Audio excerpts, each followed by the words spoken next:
Okay, welcome. Welcome everyone to Planning Committee.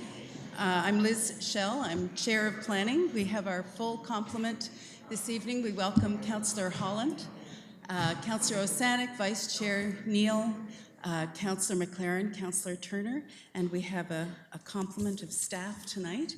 Behind me are Commissioner Hurdle, Director Agnew, and Manager Vendetti. And on this side, starting at the end, our City Solicitor Ray, Planner Lambert, Planner Diedrichson, Planner Sands, and Planner CFAT. So we have a full complement, and of course, Derek O'Shea, our committee clerk.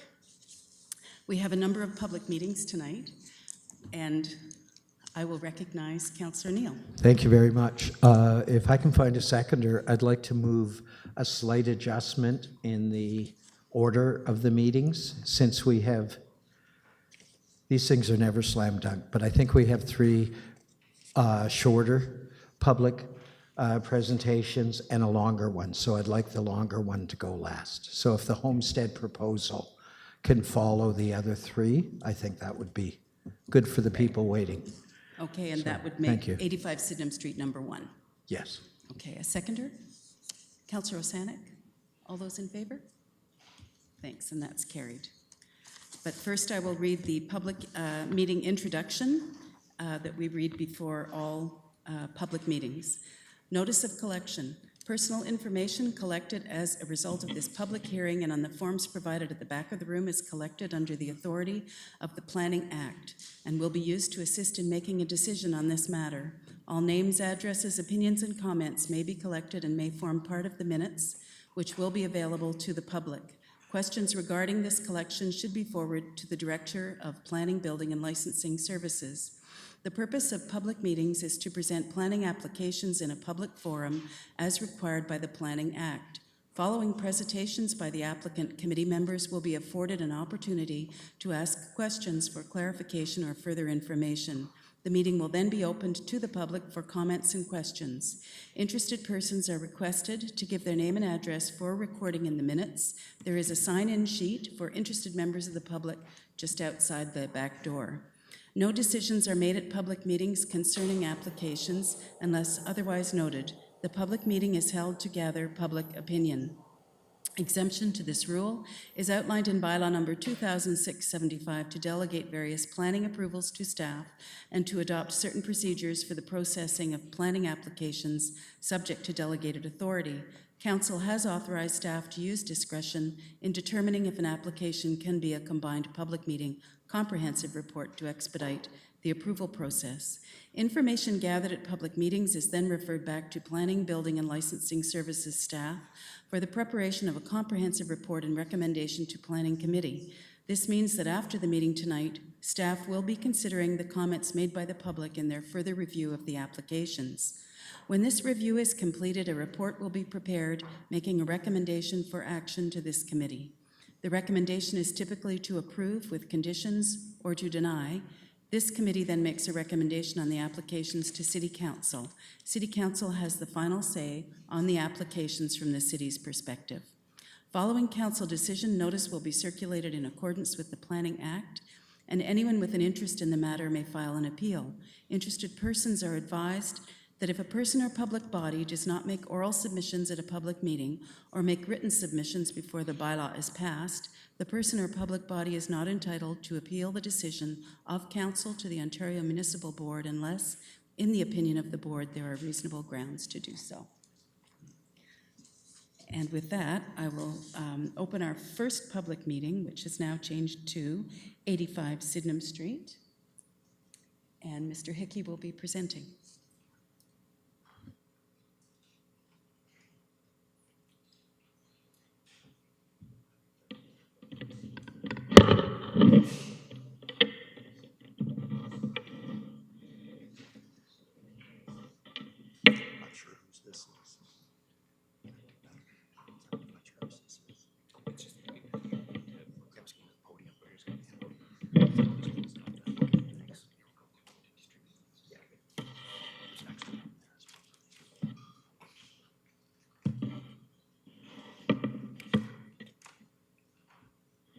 Good evening, Madam Chair and members of the Planning Committee and members of the public, and thank you for the courtesy of making my presentation number one. I'm not often number one in anything.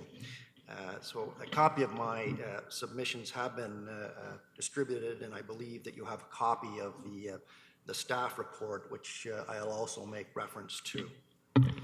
Just by way of overview, Gunnar and Pauline Heisler purchased 85 Sydenham Street on October 31st, 2014, with the intention of renovating the interior of the existing house as their retirement home and adding a two-bedroom apartment above the existing attached garage as a residence for their caregivers. The property is located in the Old Sydenham Heritage Conservation District on the east side of Sydenham Street, and it's between Johnson and William Street.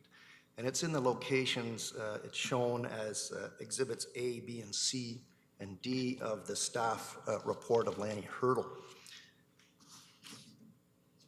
This is a very desirable area to live for anyone that is retired. Hotel Dieu Hospital is less than a block away. There are several churches within a few blocks, including Sydenham Street United Church, which is almost directly across the street. The main branch of the Kingston Public Library is a couple of blocks away. The Princess Street shopping area and restaurants are less than a 5-minute walk. And the Heislers are very excited about residing at 85 Sydenham Street. Photographs of the existing house and garage are attached at tab A to my submission.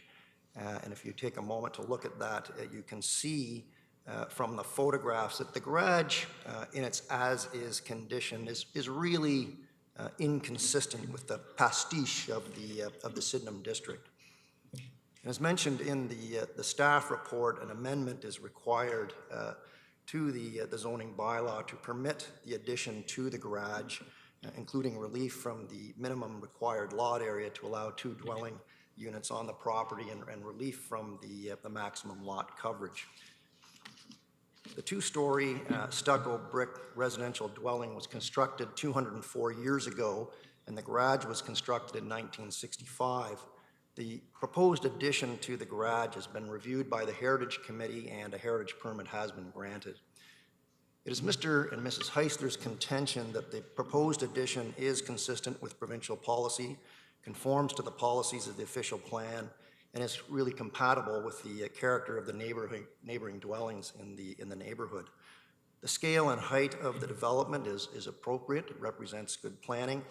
An architect's drawing of the addition of the residential unit is attached as Exhibit E to the staff report. And if you take a look at that, the design certainly makes the garage more consistent and compatible with the surrounding streetscape. With that overview, if I can turn briefly to the provincial policy statement and highlight just a couple of sections. The planning justification report prepared by Clark Consulting Services Limited makes reference to section 1.1.1 of the provincial policy statement, which directs that healthy, livable, and safe communities are sustained by accommodating an appropriate range and mix of residential, including second units.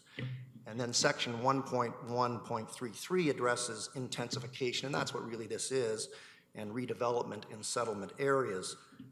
The policy states that planning authorities shall identify appropriate locations and promote opportunities for intensification and redevelopment where this can be accommodated, taking into account existing building stocks or areas, including brownfield sites and the availability of suitable existing or planned infrastructure and public service facilities required to accommodate projected needs. The Heislers proposed the construction of a second story to an existing structure in the downtown center, which is an area identified by the city for residential intensification. The area is served by existing municipal services, and the proposed development will not generate a requirement for additional infrastructure or public service facilities.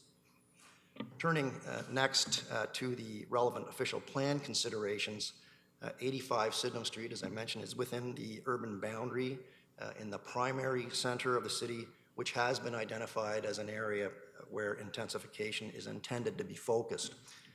And 85 Sydenham Street is an area that would be categorized as stable, and section 2.6.1 of the official plan states, it is the intent of this plan, referring to the official plan, to promote development and adaptive reuse opportunities to areas where change is desired while protecting stable areas from incompatible development or types of development and rates of change that may be destabilizing. As stated in the staff report, minor changes in the predominant pattern of housing type, height of the density are permitted in accordance with section 3.3.5 of the official plan, and the proposal to add a second dwelling unit to a property which currently contains a one dwelling unit does not include a substantive increase in density for the subject property, and as a result does not require an amendment to the official plan.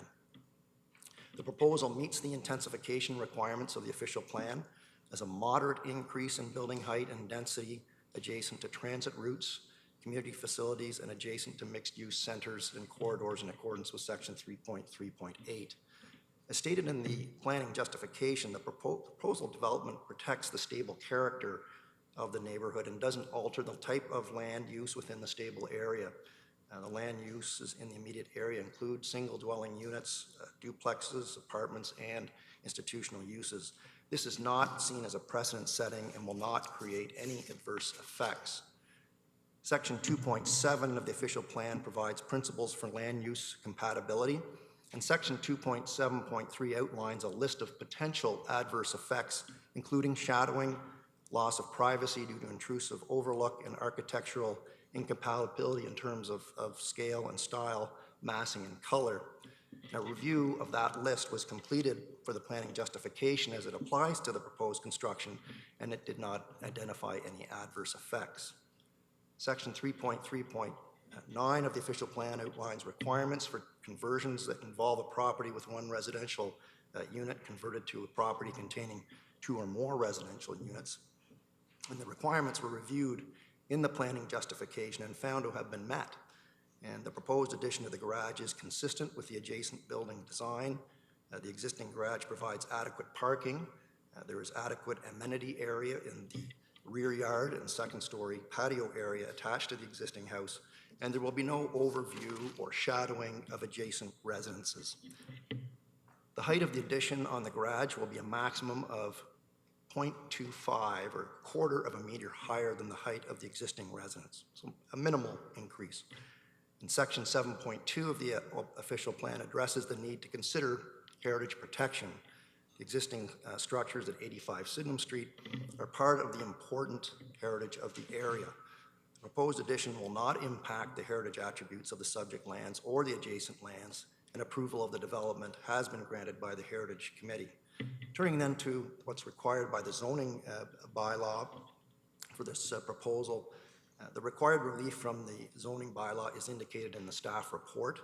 The zoning bylaw requires a minimum of 370 square meters of lot area per dwelling unit, whereas the proposal would be result in 208.5 square meters of lot area per dwelling unit. The zoning bylaw also requires lot coverage of buildings to 33.3% of the lot area. The coverage of the proposed buildings is going to be 48.5%. However, it is important to note that the existing house and attached garage have a coverage already of 46.4%. So the minimal increase just reflects the 2 meter deep by 5 meter wide enclosed stairwell addition to the rear of the garage. Finally, if I may, I'd like to address the concerns expressed in the email from the resident at 141 William Street, Dorianne Sager. I know she's unavailable to be here tonight, but I would like to address those concerns if I may. There appear to be two concerns, main concerns from that email. First is a concern that the addition will be a monster addition that will tower over their backyard and create adverse shadowing of their backyard. Shadowing and loss of privacy due to intrusive overlook are the first two criteria with respect to assessing the potential for adverse effects enumerated in section 2.7.3 of the official plan. As I previously mentioned, those criteria were specifically examined by Clark Consulting Services in the planning justification, and no adverse effects were identified. The two-bedroom addition, I admit, hardly falls into the same category as some of the monster additions seen in the student district. The height of the addition is also restricted, as I mentioned, to 1/4 of a meter above the existing residence, and so will not be towering over any neighboring properties. Examining the proximity of the garage to 141 William Street is also helpful.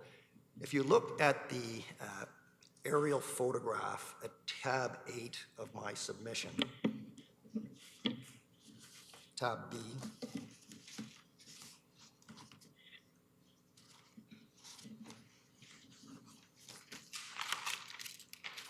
that shows the intersection of Sydenham Street and William Street.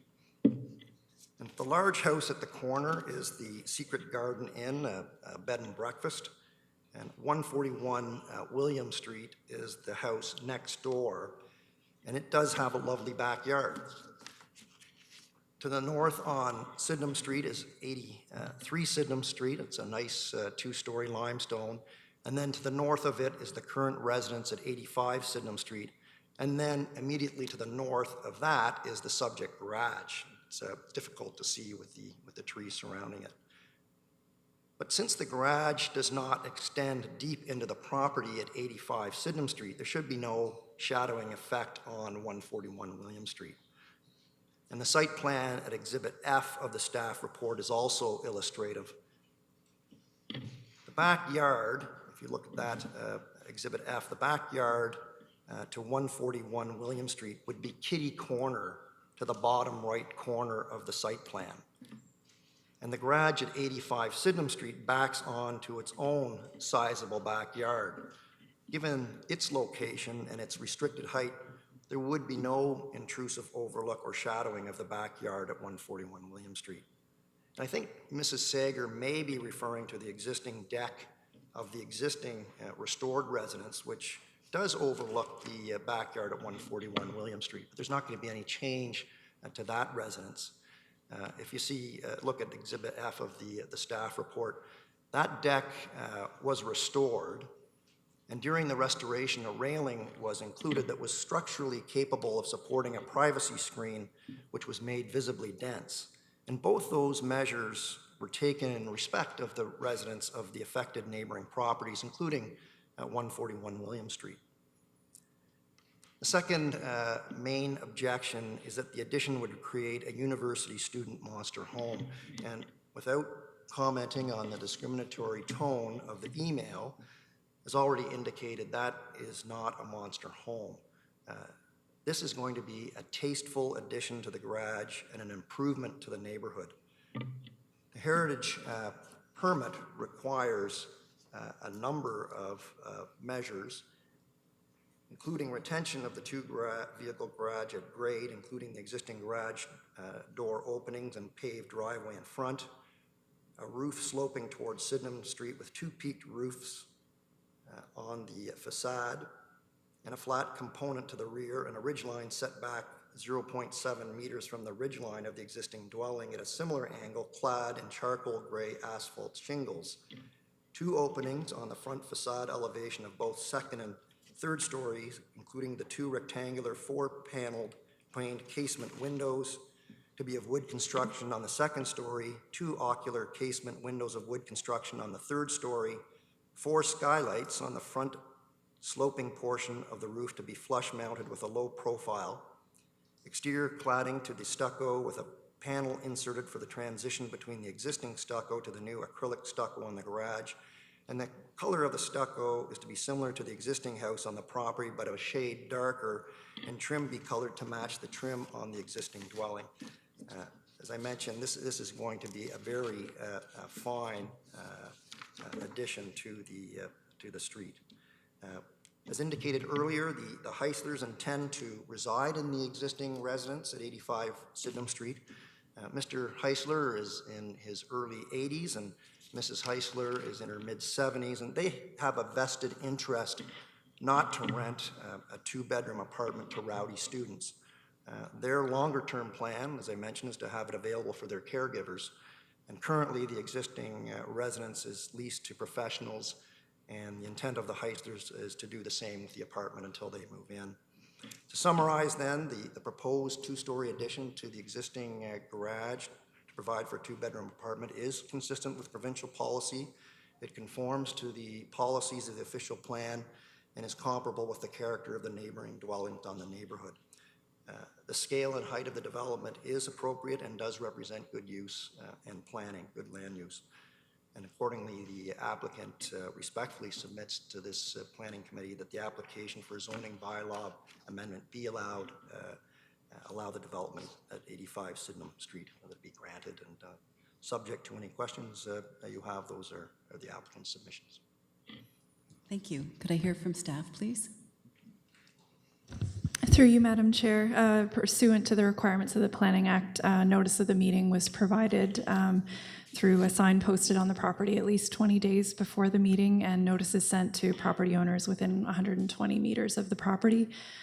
Courtesy notice was also placed in the Kingston Whig Standard, and we received an email from a resident, which is included in the addendum to the Planning Committee agenda, and there was one resident who came to John Counter Boulevard to review plans in person through Dash. Great, thank you. Questions from the committee? I have one. It's about the height of the garage. I'm on the Heritage Committee, and now I can't remember if we did ask that it be just a little bit lower than the house. Can you remember? The heritage permit conditions include marginal, the height of the addition can be 0.25 meters taller than the ridge line of the existing house. This resulted from back and forth. It's contained in the staff report of the heritage permit, but that marginal difference between the existing house to maintain consistency. Great, thank you. I'd like to open the meeting now to any members of the public that may have comments or questions about this application. Mr. Dixon?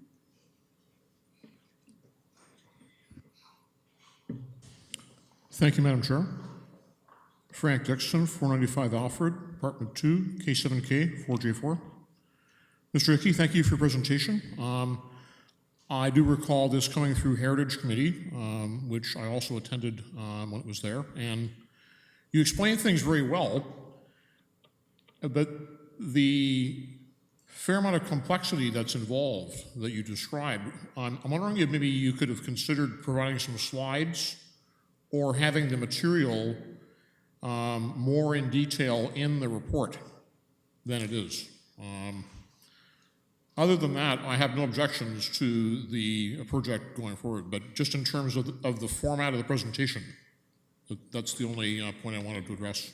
I think I only had 10 minutes, and I know that those matters were looked at in detail by the Heritage Committee. There will be a site plan control agreement with respect to the garage, and some of those details I believe will be contained in the site plan. Thank you. Are there any other comments from members of the public? Seeing none, I'll bow back to the committee. No questions? Thank you very much for your presentation. And I will close the first public meeting and open our second public meeting, which is 46 Cowdy Street, Habitat for Humanity, with an application for zoning bylaw amendment.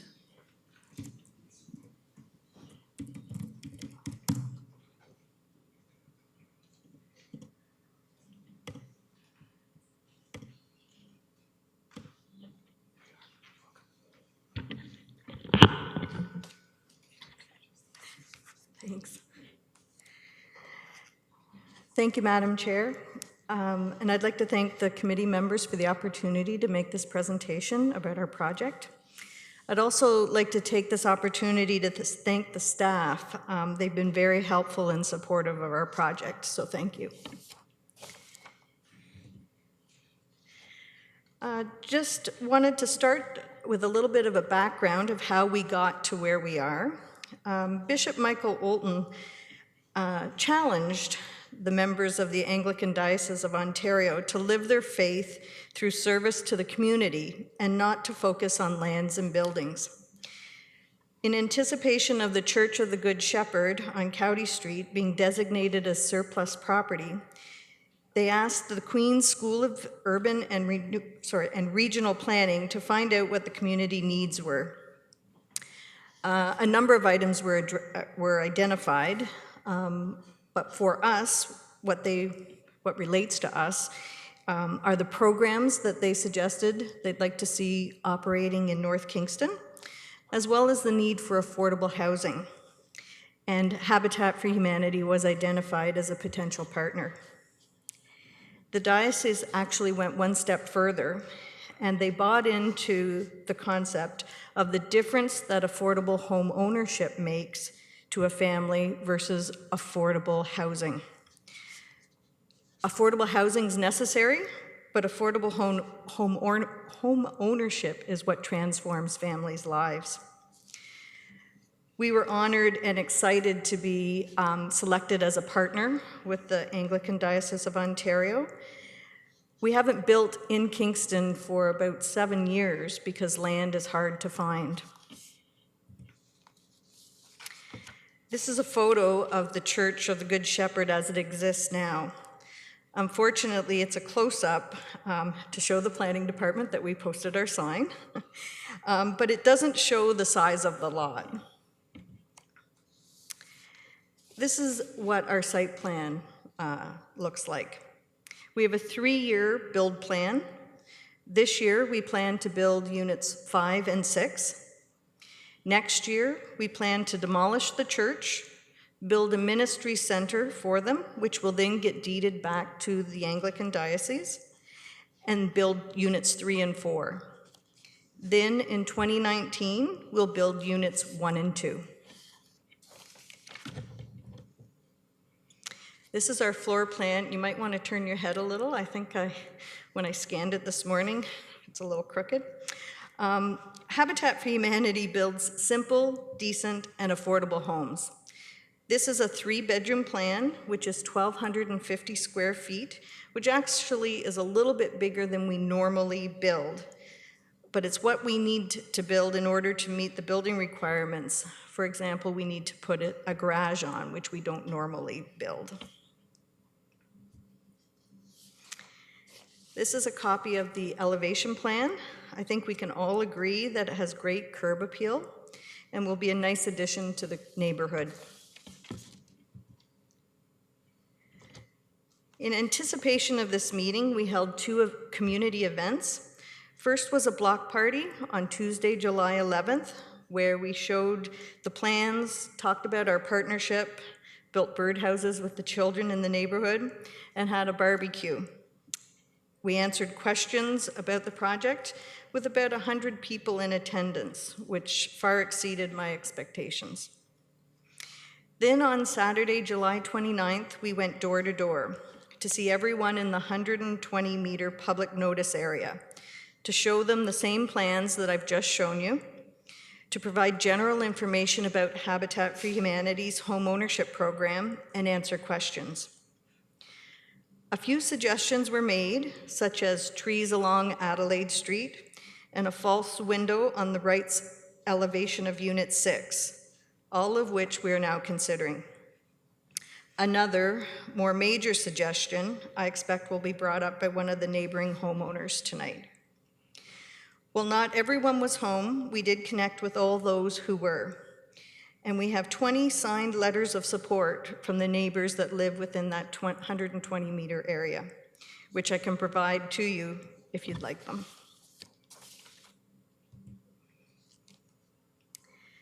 We had a very positive reception.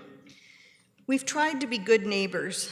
We feel that we've selected a house plan that will add value to the neighborhood and not detract from it. We have tried to ensure that our immediate neighbors were aware of the project and could provide feedback to us and ask questions. We've selected 2 families, Kay Moat and her daughter Tori, and Nathan and Virginia Lovelace and sons Nathaniel and Cole, who are excited to become part of the neighborhood.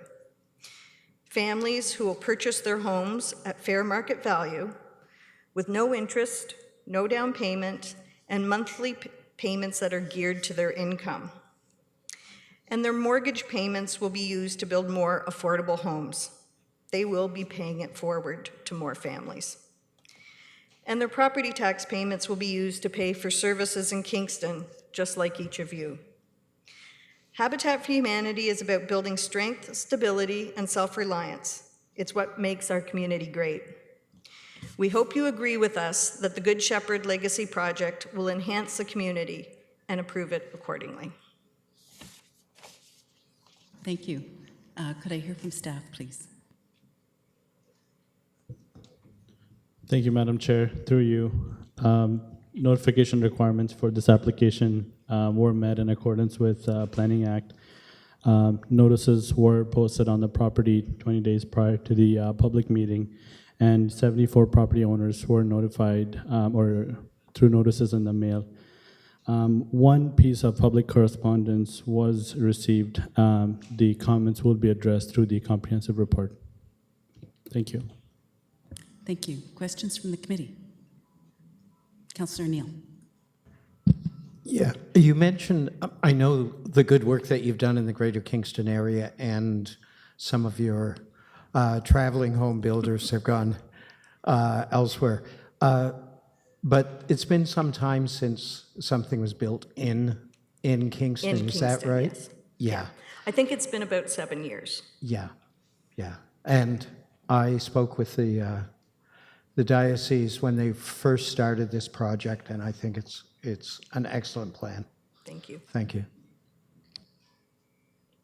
Thank you. I'd like to open the meeting to members of the public. Yes, if you'd like to come to the microphone. And what we'll do is we'll put all the questions together, and then you could respond to them all, please. And could you give us your name and address, please?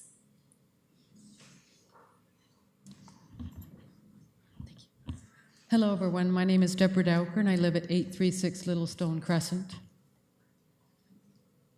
I just want to speak on behalf of Habitat for tonight, and I'm going to step out of a little bit of a box here. I'm not going to make this really formal, because at Habitat we're more like a really big family, and we keep things casual but good.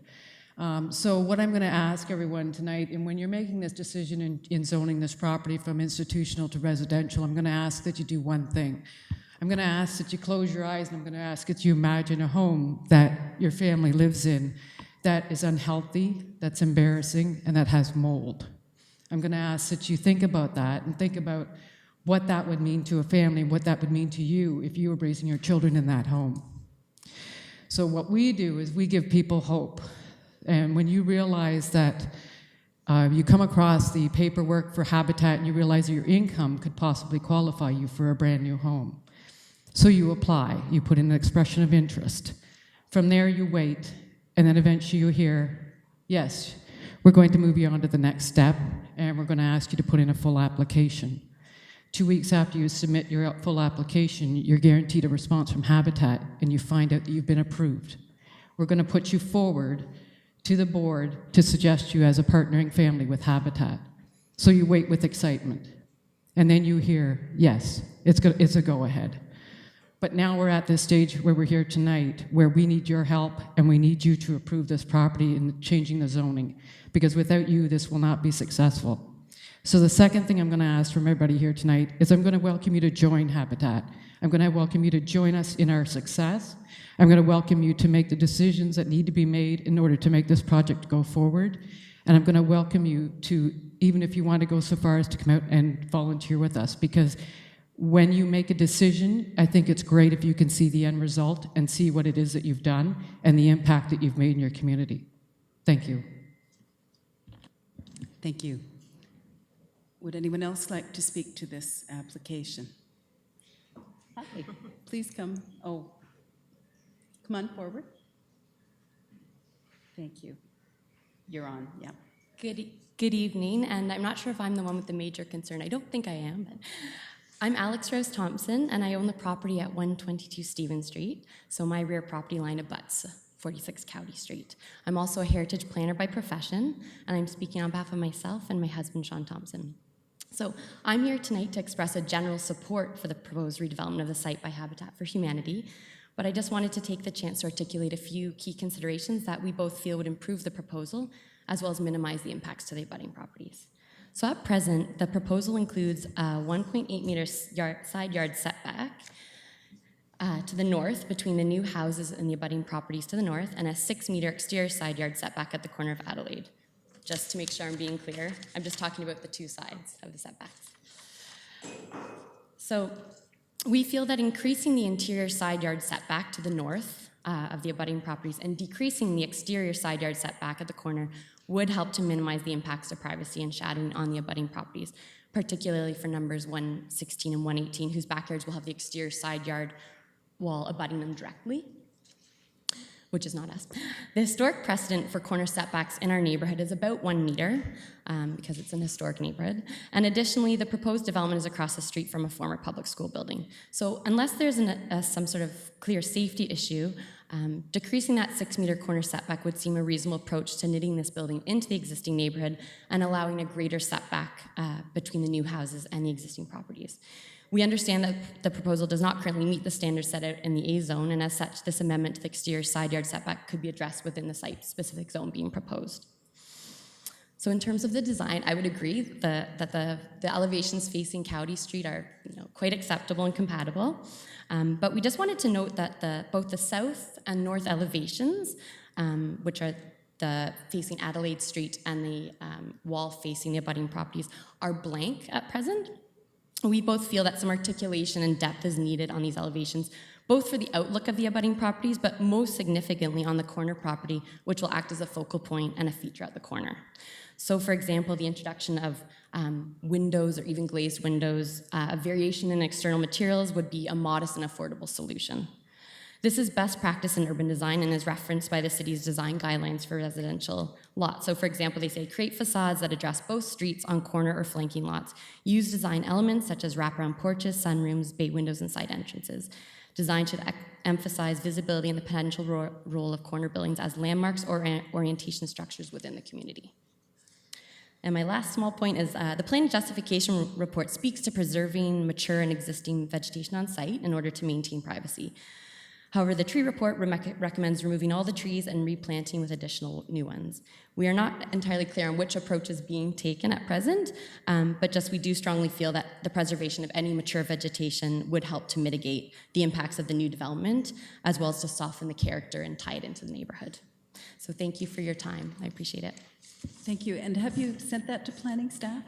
Sorry, what's that? You've got it written out. Have you sent it in to planning staff? Sure, I can send it to you. Yeah. Would you? That would Absolutely. be really good. Yes. Thank you. Thank you.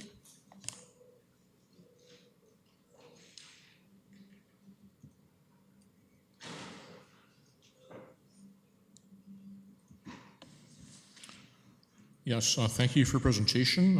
I'm supportive of the general direction that you want to go in, and I live only a few blocks away, so great ideas. And so my one question, I'm wondering if you had looked at the possibility of just salvaging the church building and actually adapting it, in addition to maybe using some of the additional lot space that's there for new construction. Has that been examined? It just seems a shame to take it down entirely and start from scratch. Thank you. Are there any other people who wish to speak? Seeing none, if you could address any of the questions, please. Okay.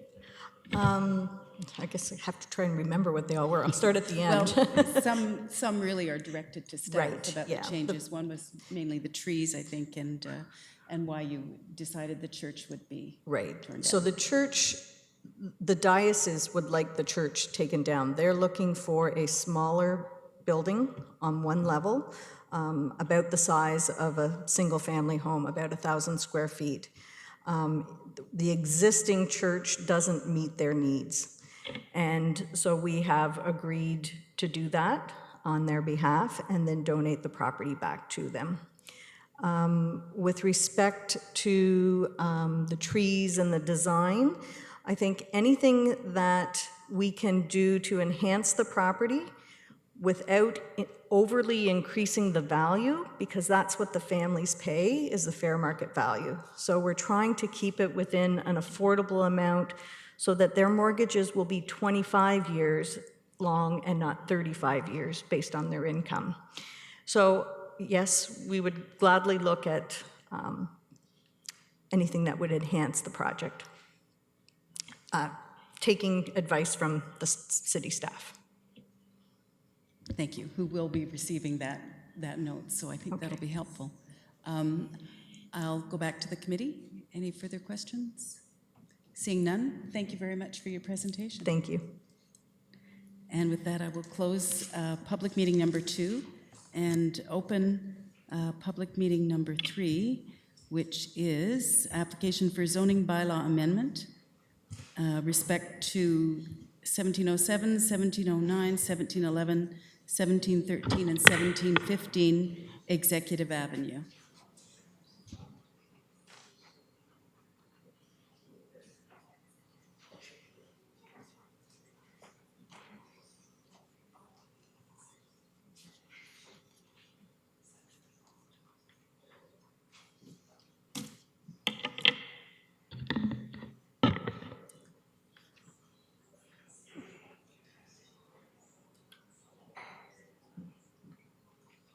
Okay, thank you, and good evening, Madam Chair, Planning Committee, staff, and members of the public.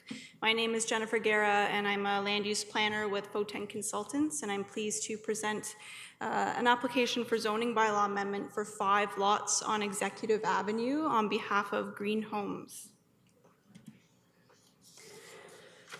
So the 5 lots proposed for rezoning are located in the Midland Park subdivision, which is in Cataraqui North neighborhood. And the lands in question are quite close to the intersection of Bay Ridge Drive and Creekford Road.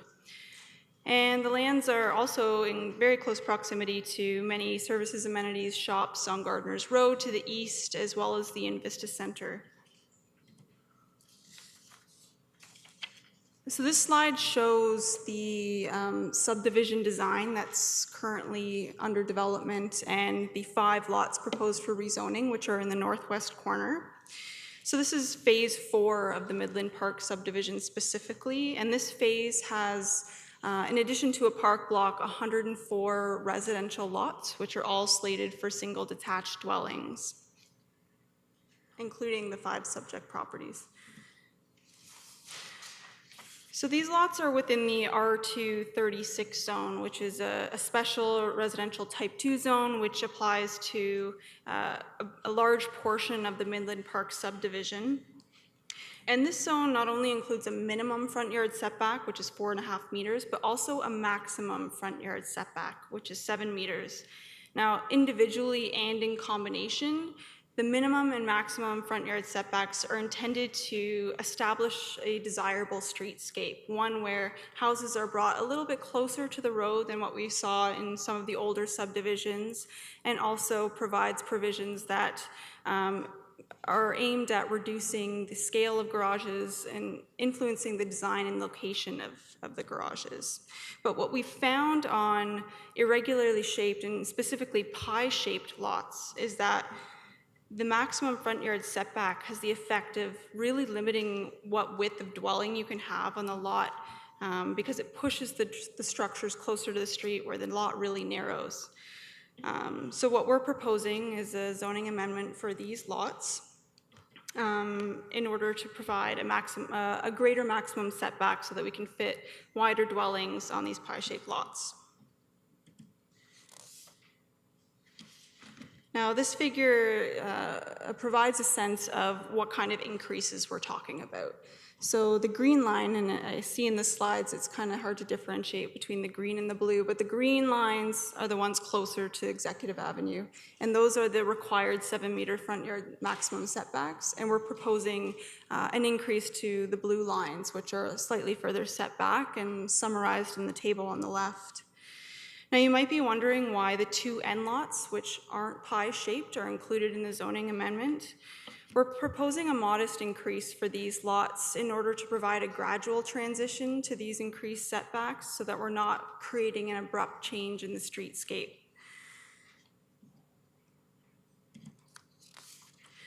Now, this table are the zoning provisions for the front yard only.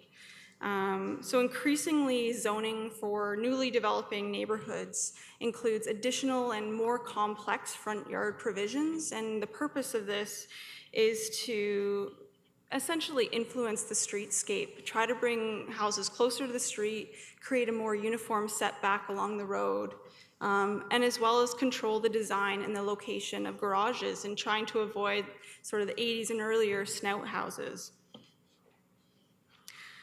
So for the minimum front yard, we're still meeting that. You can see we've listed the proposed increased maximum front yard setbacks. The 3 pie-shaped lots would go up to 11.15, 12, and 10.4 meters. The third provision that you see, this one here, essentially says that if you provide a porch, which is of a particular size and dimension, you're allowed an increased maximum setback of 9.2 meters. And the last provision basically says your garage is allowed to project up to a maximum of 3 meters if your garage is set back a maximum of 6.2 meters, and you provide a porch as well. So again, these provisions are intended to control the design of the house and the garage and to really encourage entry features such as porches and try to minimize the appearance of garages. And really, these provisions, they build on each other, so they only work if the increase is relative to the maximum setback proposed. So what we've done is we've amended the 2 last provisions to proportionately reflect the increase we've asked for in the maximum setback. So it's kind of a chain reaction when we asked for the increase in the max setbacks, and that's what's reflected.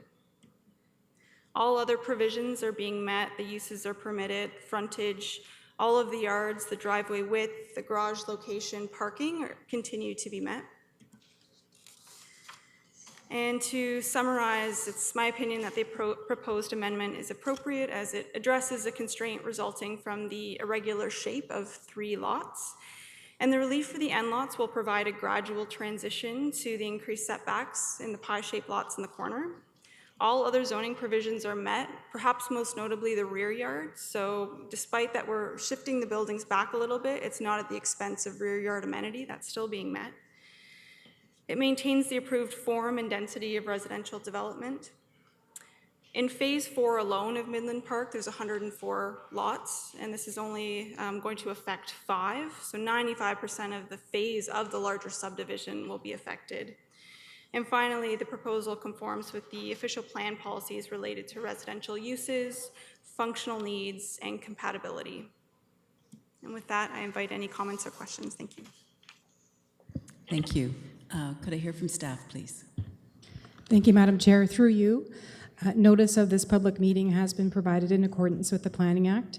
This consisted of signage being posted at each of the 5 lots in question, as well as a notice being mailed to all 62 property owners within 120 meters of the subject lands. To date, staff have not received any queries or comments with respect to the proposed amendment. Thank you. Thank you. Questions from staff, or sorry, committee? Seeing none, I would like to open the meeting to members of the public. Is there anyone who would like to speak to this application? Seeing none, thank you very much for your presentation. Thank you. Thank you. And with that, I will close planning meeting number 3, and we'll go back to the beginning of the agenda. And I will open public meeting number 1. Going back.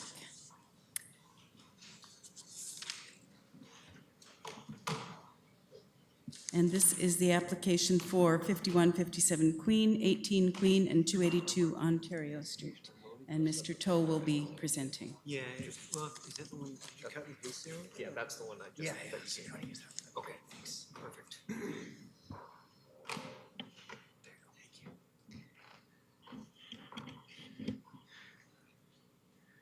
Okay. So thank you everyone who came out, and thank you to planning committee members and members of the public and staff. My name is Mark Tao. I'm a registered professional planner with IBI Group. With me tonight is Rod Leahy, who's the project architect from Roderick Leahy Architects, and Mark Brandt from MTBA Architects, who is the project heritage planner, heritage consultant, and urban design author as well. It's a fairly lengthy presentation, but we'll try to move through as efficiently as possible. And just to give you a taste of the project and the changes, and then we'll obviously have time for question and answer at the end. So the application is an update to the original application that was filed in 2015. The first statutory public meeting for the project was held in January 2016, so it's a year and a half ago. After that submission, comments were received, and the presentation before you shows the changes to the project in response to those comments. Essentially, the applications for official plan and zoning bylaw amendment are to allow for the redevelopment of Block 3 and Block 5 of the North Block, to allow for the redevelopment of that area in a manner that's compatible with the character of the area and consistent with the city's planning documents. The subject properties, for those of you who are not aware, are located north of Princess Street and the Princess Street corridor. They're part of what's known as the North Block District. History in that area of industrial character, industrial heritage of Kingston, close to the downtown. So these two lots in particular have been surface parking lots for a number of years, but previous history was an industrial in nature. So they are located in proximity to the downtown, many services, et cetera, and that's part of the attraction, certainly, of developing these at a higher density because of the proximity. So Block 3 is half of that city block. It is bounded on the north side by the LCBO, which is in the top left corner. It's this building right here, and then on the northwest corner is the Good Life Fitness building, which houses a couple of other uses as well. So right now, this is currently the Drury parking lot. For those of you who have driven by, you may have seen construction activity. It's actually archaeological work that's been ongoing for quite some time because of the archaeological resources on the site. Block 5 is the northern half of this city block with the S&R building on the north or on the southeast corner, and then on the southwest corner, a number of retail and commercial restaurant uses. In terms of existing uses in the area and on the North Block specifically, Food Basics is located in the Block 1, which is northwest of the subject site. The K-Rock Center is Block 2, which is directly north of Block 5 and Block 4.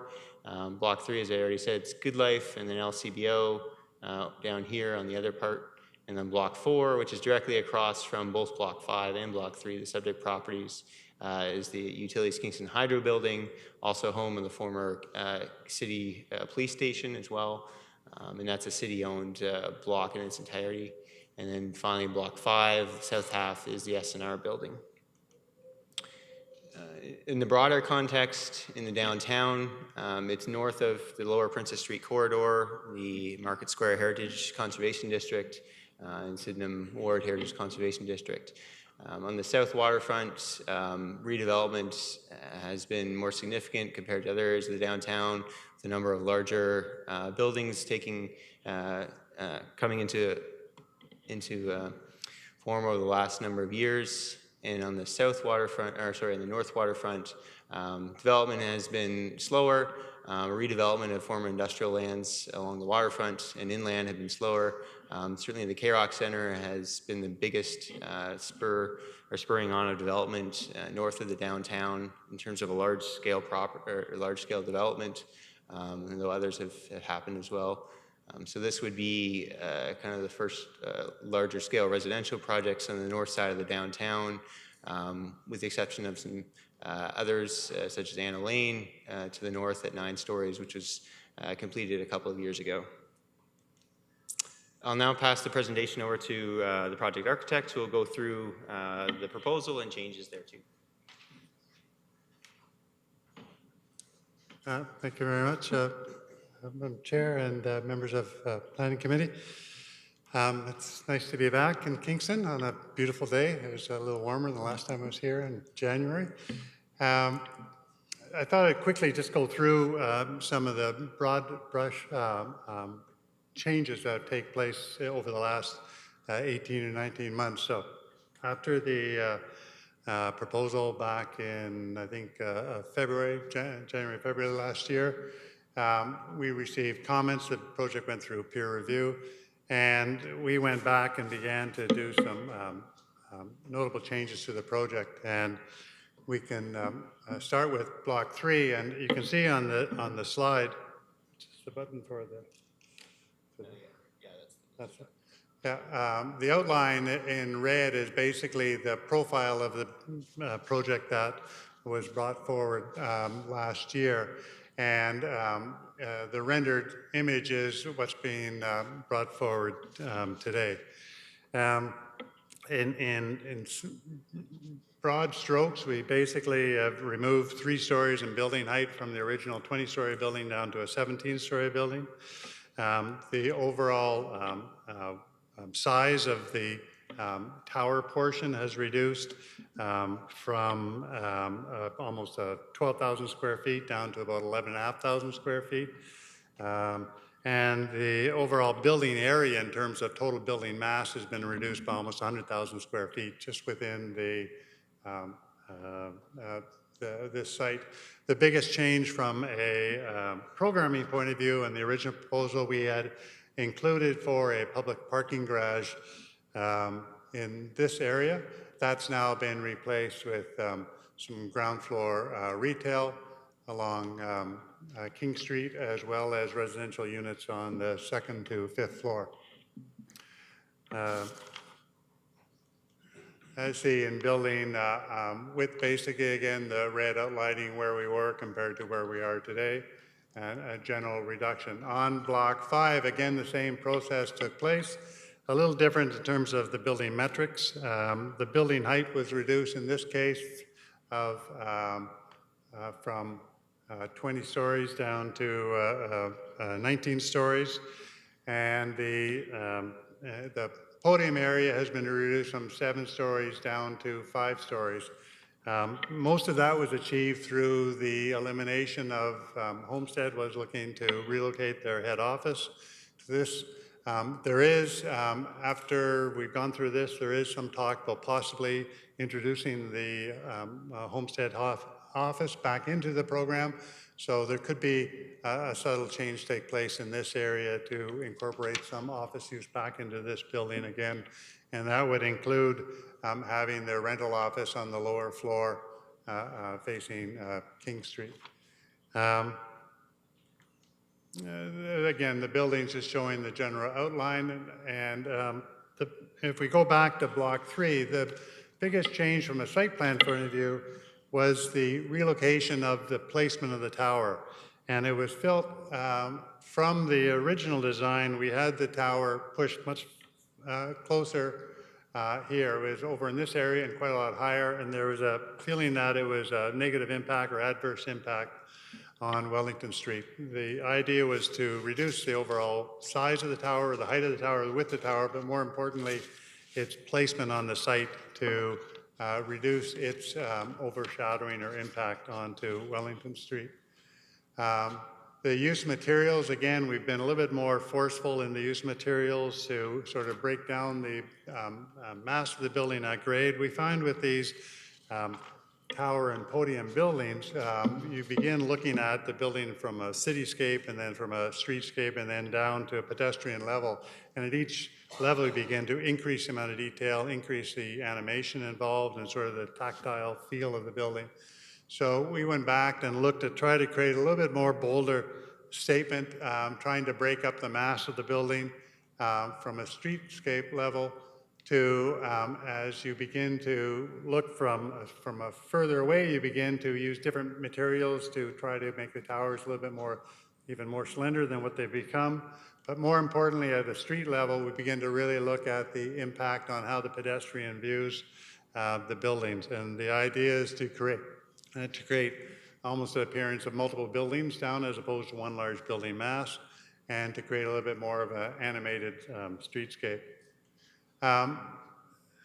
Same approach was taken in Block 5. However, it was felt, though, because of the nature of Ontario Street compared to Wellington Street, it was actually advantageous to keep the building in its where we had originally showed it, a little bit closer to Ontario Street, not the mid-block approach. And the idea was to reinforce or increase the distance between the two towers to get as much separation as possible, but still have a sizable setback from King Street here. We've also introduced a small green strip along as just a little bit of a calming along King Street. There's a lot of pedestrian traffic that can move through there. And the idea to make a little, not quite a park, but just a little soft green area along the street we thought would be have an advantage. At the same time, to maintain proper setback to create a strong read of the podium and the building. So the uses within this building, I say the potential of putting in the rental office in here will add to that commercial aspect. The rest of is made up of amenity spaces for the overall building, and the idea is demand for retail as it begins to increase over time. These amenity spaces can be converted into retail spaces. We actually have more amenity space than probably what's required, and so although we don't think at the present time it's appropriate to add retail space in this location, we know that as the city grows and there's more residential intensification downtown, the need could come forward, and these spaces could easily convert into ground floor retail. Otherwise, the building is made up entirely of residential, and again, the same idea has taken place. We've, to try to break down the mass of the building with use of different materials, setbacks within the tower, but more importantly is to create an animated streetscape. We've moved away from the red brick into more of the gray tones and the use of stone and brick to sort of create a little bit more tactile front and sort of reminiscent of the stone buildings that typifies the Kingston area. This is just a comparison between the two, just as a record in numbers of units. You can see that from a number of unit point of view, we've actually, through this change of the removal of the parking in Block 3, we've actually added some units to that building and kept the other building basically the same. So we have approximately 400 units between the two buildings, 200 in each unit. And we think this is going to be a welcome addition into the downtown area. Thank you.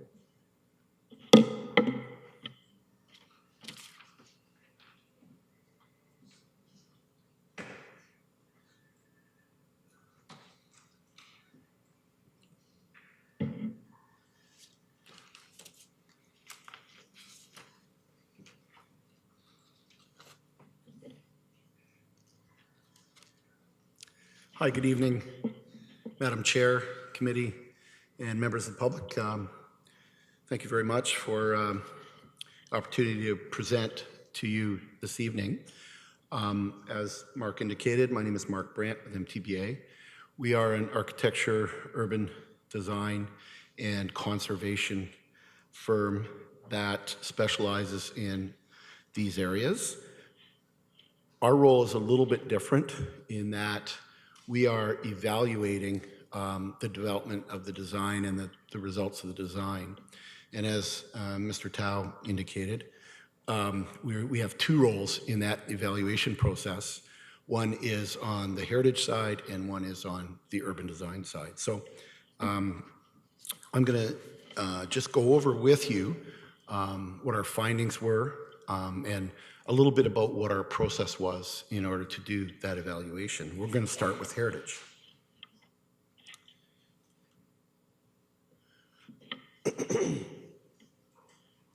So So both the previous presenters have given you a little bit of context. I'm going to give you a slightly different take on context. Certainly from a heritage point of view, first thing that we do is we look broadly and then work our way into the site. The North Block area and its relationship with downtown. And the most important element for us is designated elements, whether it be districts or individually designated properties. And as you can see, we have a designated district here, which is City Hall and Market Square Heritage Conservation District. And the blue dots represent individually designated properties. So you see, these are the two blocks, Block 3 and Block 5. So we have a few that are kind of huddled in there close to the property. So these are, when it comes to a heritage evaluation, we're looking at what is the potential impact, be it positive or negative, on these historic resources. The other two colored areas are non-designated zones, but nevertheless recognized in the official plan as heritage character areas. I think it's important to not only look at the designated properties, which these three are. These are three of the four huddled in close to the two sites. But we also looked a lot at precedent buildings, precedent streetscapes, pardon me, within the area that could serve as examples or models for the development of the podium. So recognizing that the podium and setback tower concept in general is a proven concept for compatibility in lower scaled areas, we said, well, that's not enough. We need to see what those podiums are like and how do those podiums work with the context. And so we did a study of, I think, 5 or 6. These are 2 of them. You'll recognize this as the SNR, but a handful of others, including the old Whig Standard building. And of course, there's a lot of focus that we have on the closest Heritage Conservation District, be it City Hall, Market Square, and more on that in a second. Just before I go any further, I just wanted to make sure that everyone is well aware of the sort of mandate of the Heritage Impact Study. It's required under municipal and provincial law. It looks at both positive and negative impacts, and it focuses on designated resources and less so on non-designated resources. Nevertheless, it's looking at all heritage resources. In our case, we always do a thorough inventory and analysis and evaluation of each aspect of the development, in this case, each of the 2 blocks. We like to bring a methodical and rigorous process to the study. And another aspect that is required is required by the city. In fact, there's a set of guidelines for these studies, is to make any recommendations regarding potential mitigation measures if there are determined to be any negative impacts in order to alleviate those impacts. But the study goes a lot farther than that. In fact, study's a fairly thick book. That's the heritage one. That's the urban design one. They are public documents, I believe, Madam Chair, so they're available for anyone who hasn't had a chance to have a look at them. So it goes in a lot more depth. One area, for instance, looks at the history of the site, the evolution of the site. And as you can see here, it's, I think most people understand it's a former heavy industrial zone, and it has been slow to redevelop, partly because of that. The other, or one of the other aspects of the heritage study is very core part of it, in fact, is the actual evaluation. And this is what I mean about the rigor we want to bring to it, is that we take every historic designated heritage asset that's within that area. We bring out its design or physical value, its historical or associative value, and its environmental or contextual value as per provincial Heritage Act. And we take it out clause by clause where you have the heritage character statement about what characteristics of these properties give it its heritage value. And that's very important to be very exacting with that, because there's naturally a world of ways of looking at these things. So we try to bring some objectivity to it. And so each clause is then described, the impact is described clause by clause. So there are many pages of this because we go through each and every designated resource, and we go through each and every clause for each of those resources. So this is just an example. The conclusions that we found in our study are, I was going to say there are many, but I guess they're really all part of one general conclusion. So separating it into Part 4 individual properties and Part 5 district properties under the Ontario Heritage Act. From a Part 4 point of view, the area is continuing to evolve from its former industrial use. It's becoming, as per the intentions of the city, a mixed-use neighborhood. And the proposal is really continuing that trend. It serves to increase one of the positive potential impacts is that it serves to increase the potential for support and for adaptive reuse of 19 and 23 Queen, which are the series of three small stone buildings right across the street, right across Queen Street from Block 5. And, we don't like to see fallow heritage buildings. That's a trigger point. You can't save a heritage building without getting a new use for it. So we like the idea of bringing more people close to this area and perhaps increasing the opportunity for new use. And we found that due to the podium and tower approach, that in general, the proposal is respectful of the Part 4 resources close by. And I'll give you a bit of detail on that in a second. With respect to Part 5, which is the districts, it's a very specific way of analyzing how a proposal impacts a district. And that is to look at from being in the district and looking towards the proposed development. So in doing that, and we did extensive three-dimensional modeling ourselves of the entire area. I'll show you some of that in a minute. So that we could get in and around, we could fly around, walk around, and get into different areas of City Hall and Market Square to make sure that we understood, as well as possible, what it would look like once it was built.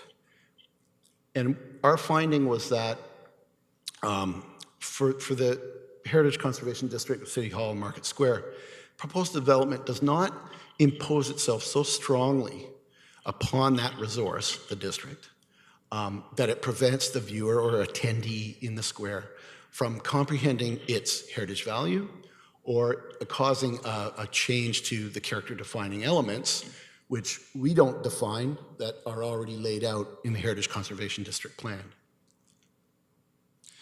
So just give a little bit more of the sort of general heritage value protection that we talk about in the study. So in terms of protecting heritage value, you can have protection physically or protection visually. So under physical, we've made recommendations in the study that there should be required advanced detailed methodology of the measures that are proposed to be taken to prevent potential harm, physical harm, to the designated buildings in the area during the construction, because these are going to be very large construction projects, obviously, and there will be things like excavation and pilings, poundings. And so to get the approval that this should be part of the approvals process, that is very much a part, coming more and more into municipal approvals, and then to have it monitored during construction to to be very safe about that. Under the visual side of protection, we found that, again, similar to what I just told you about the district, the Part 5, that there is impact, but in our view, it's limited. The value of the designated buildings, that the value that the heritage resources that is brought to the community by their presence, in our view, is not adversely or negatively impacted by these tall buildings. Let's face it, they are very tall buildings compared to the scale that's there now. And they're set back from the street wall podium. The tall aspects of the development is well set back. The other thing that we have recommended in the Heritage Report, as well as the Urban Design Report, and I'll get to that in a second, is that opportunities do exist, and we make recommendations that as the design is developed for the site plan approval process, so the next stage, if you will, that there be certain design development elements that are brought forward, and these are detailed within the report. So that's the Heritage Report. Now let's go to the Urban Design Report. Again, it starts with looking at the surrounding context. In this case, these are not designated buildings, these little circles with letters in them. These are just features within the urban context around the two sites. And of course, you can see the two sites here. The light green is just the North Block area, which Mark has already taken you through. And these features are elements to be very conscious of when you're thinking about the urban design of this area. I want to just take you through like a walkthrough of the area, so photographic instead of plans and maps and the sort of land use planning method. I want to take you more through the urban design method. So when we look at these sites and what they have to offer, they have both positive and negative. These views, I would say, are relatively negative. The sites are fallow, they're on-grade parking, neighboring gas stations. There's a sort of automotive culture is sort of really prevalent in the district. But then, of course, very close by, you have some other lovely streetscapes, like just further up Queen Street, beyond Block 3, which is the bottom image, looking at its north side. And then Wellington Street across from Block 3, and we'll talk a little bit more about that in a minute. One really important aspect of this area is the connectivity that this part of Queen Street provides to the waterfront. And that's a very valuable resource from an urban design point of view that needs to be protected. I think, in a way, it's enhanced by the infilling of the street wall, if you will, of this development.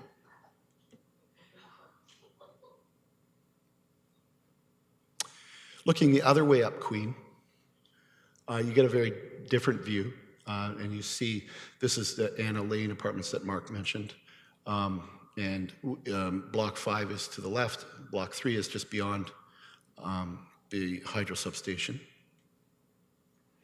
So as I give an indication about what the Heritage Report is, the Urban Design Report is really an evaluation to look at the review of the fit within the existing and the emerging urban character. So a city is not a static and finite thing. A city is an evolving thing. So it's very important to look at the existing and the evolving. And to look at evolving, we look at things like the official plan and the various plans that the city has for this part of the city. There is, in this case, a really high number of previous studies that the North Block has been studied to the hilt. We went through, I think it was a box and a half, banker's box and a half of previous reports. And so, of course, we don't want to reinvent the wheel. We want to build on the knowledge that's been developed by those previous reports. And we want to isolate current issues as well within the context. So there are very large themes within the planning and official direction that the city wants. Sustainability and core intensification is a large theme. There is a real challenge with core area vacancies. Kingston is not the only city to experience that sort of downdraft, if you will, of their urban core. The sites themselves are these post-industrial brownfields. And again, that's not uncommon either. And there is pressure to increase both the number of residents and the opportunity for parking in the downtown area. So those are some broader overall themes. But what are the key design principles? And that's what this particular report is about. And taking our own views and taking all of the previous studies that we sifted through, our short list, if you will, of the 5 top ones are most important to create active and pedestrian-focused ground floor, so that streetscape experience, paying attention to the mass scale and articulation of the developments, responding to the heritage context, the adjacent heritage context appropriately. So what is appropriate? That's part of the evaluation. If there is to be high-rise towers, according to the previous documentation, that they should have a distinctive presence. And another really important one is to locate the building strategically. And the previous presenters have talked a little bit about that. I'm just going to very quickly go through numbers 1 and 5 off this list. So number 1, it's all about that street level interaction, that sort of interface between a person walking by and the buildings. It's about entries. It's about activities that create active streetscapes, such as retail. It's about amenity areas, again, to create activity. And it's also really important to have ground floor heights that are tall enough, both for matching the traditional historic downtown streetscapes, but also in this case, really important, Rod mentioned earlier about the lack of marketability of commercial retail on the ground floor. And this is a real challenge because that's what we want to do with the development of these properties. So one of there are kind of 3 aspects that the proposal brings forward that we evaluated. One is that they did put some retail, and they put it in the most important areas in our view, which is along King Street. They put in amenity areas, which is sort of quasi-retail. It's not quite as good, but it's better than having blank walls. And certainly, perhaps what will turn out to be in the long run the most important measure, and that is to design those ground floors with height and with flexibility, so that when the market does turn, and I think Rod mentioned this, and I want to emphasize it, when the market does turn, that there is opportunity for commercial retail, because I think in a downtown area, that's what's going to give you the life, the activity that you're looking for. In terms of locating buildings strategically, there's 2 ways of looking at it. One is, what was mentioned by Rod, is that to be able to separate the towers so that they don't start forming a wall, being that the blocks are right kitty corner from each other, that is a real potential problem. So we like the fact that they're separated. And the other idea of locating the building strategically, which is something probably the land use planner would look more at, which is how does this very tall, very large, very dense development, how does that sort of shake down when you look at the whole downtown area beyond the North Block? So this is an example of some of the 3-dimensional modeling that we did. We modeled, in fact, that entire area that you see there from scratch in order to study that. And we were able to use our model to go through this whole area and understand what the experience would be walking through the streets. And so that's what we did, and that was how we did the process, if you will, of our evaluation. Okay, almost finished. We want to talk about the relationship to setting, because it's very important when you're talking about the districts. So any heritage conservation districts, we always want to make sure that we're looking at that setting and what is the relationship between the proposed development and the setting. So imagine, if you will, that you're standing in Market Square and you're looking north towards the new development. This is what you will see today. So these buildings here are these here, right? And the City Hall is just off to the right here, and this is King Street. So when you're standing there, what is the experience of that? And in our view, that these very tall buildings, which are a couple blocks away, are not having an impact that is harmful to the heritage value of that heritage district. And I guess another point should be made is that this building, which is, I think, roughly within a story or two of the proposed ones, which is actually a lot closer to the City Hall, which is perhaps Kingston's finest gem. The changes, Rod has given you the physical changes, I think, with those illustrations he had with the red dotted lines of a previous proposal. I just want to highlight one, and that is, Rod did mention it, I want to highlight it more. Boy, were we happy to see that massive parking garage, public parking garage, be removed. Not that we don't agree that you do need to have lots of public parking in or near your downtown, but we just didn't feel it was the right spot for it. And so we were really happy to see that go. That's really helping with active street fronts. It's helping on a lot of different levels. So in conclusion, for the urban design report, there is some similarity, I suppose, in a way with the heritage report, and that is not surprising given that heritage conservation, urban design, and land use planning as well, you can throw that in, are very much interrelated. The design development that will happen during the next phase towards a site plan approval is a very important stage in order to enhance, especially that pedestrian streetscape experience. That we found that the materiality, the architectural materiality, was very compatible. Sorry, we seem to have a little bit of a ghost in the machine here. I think we're close. There we are.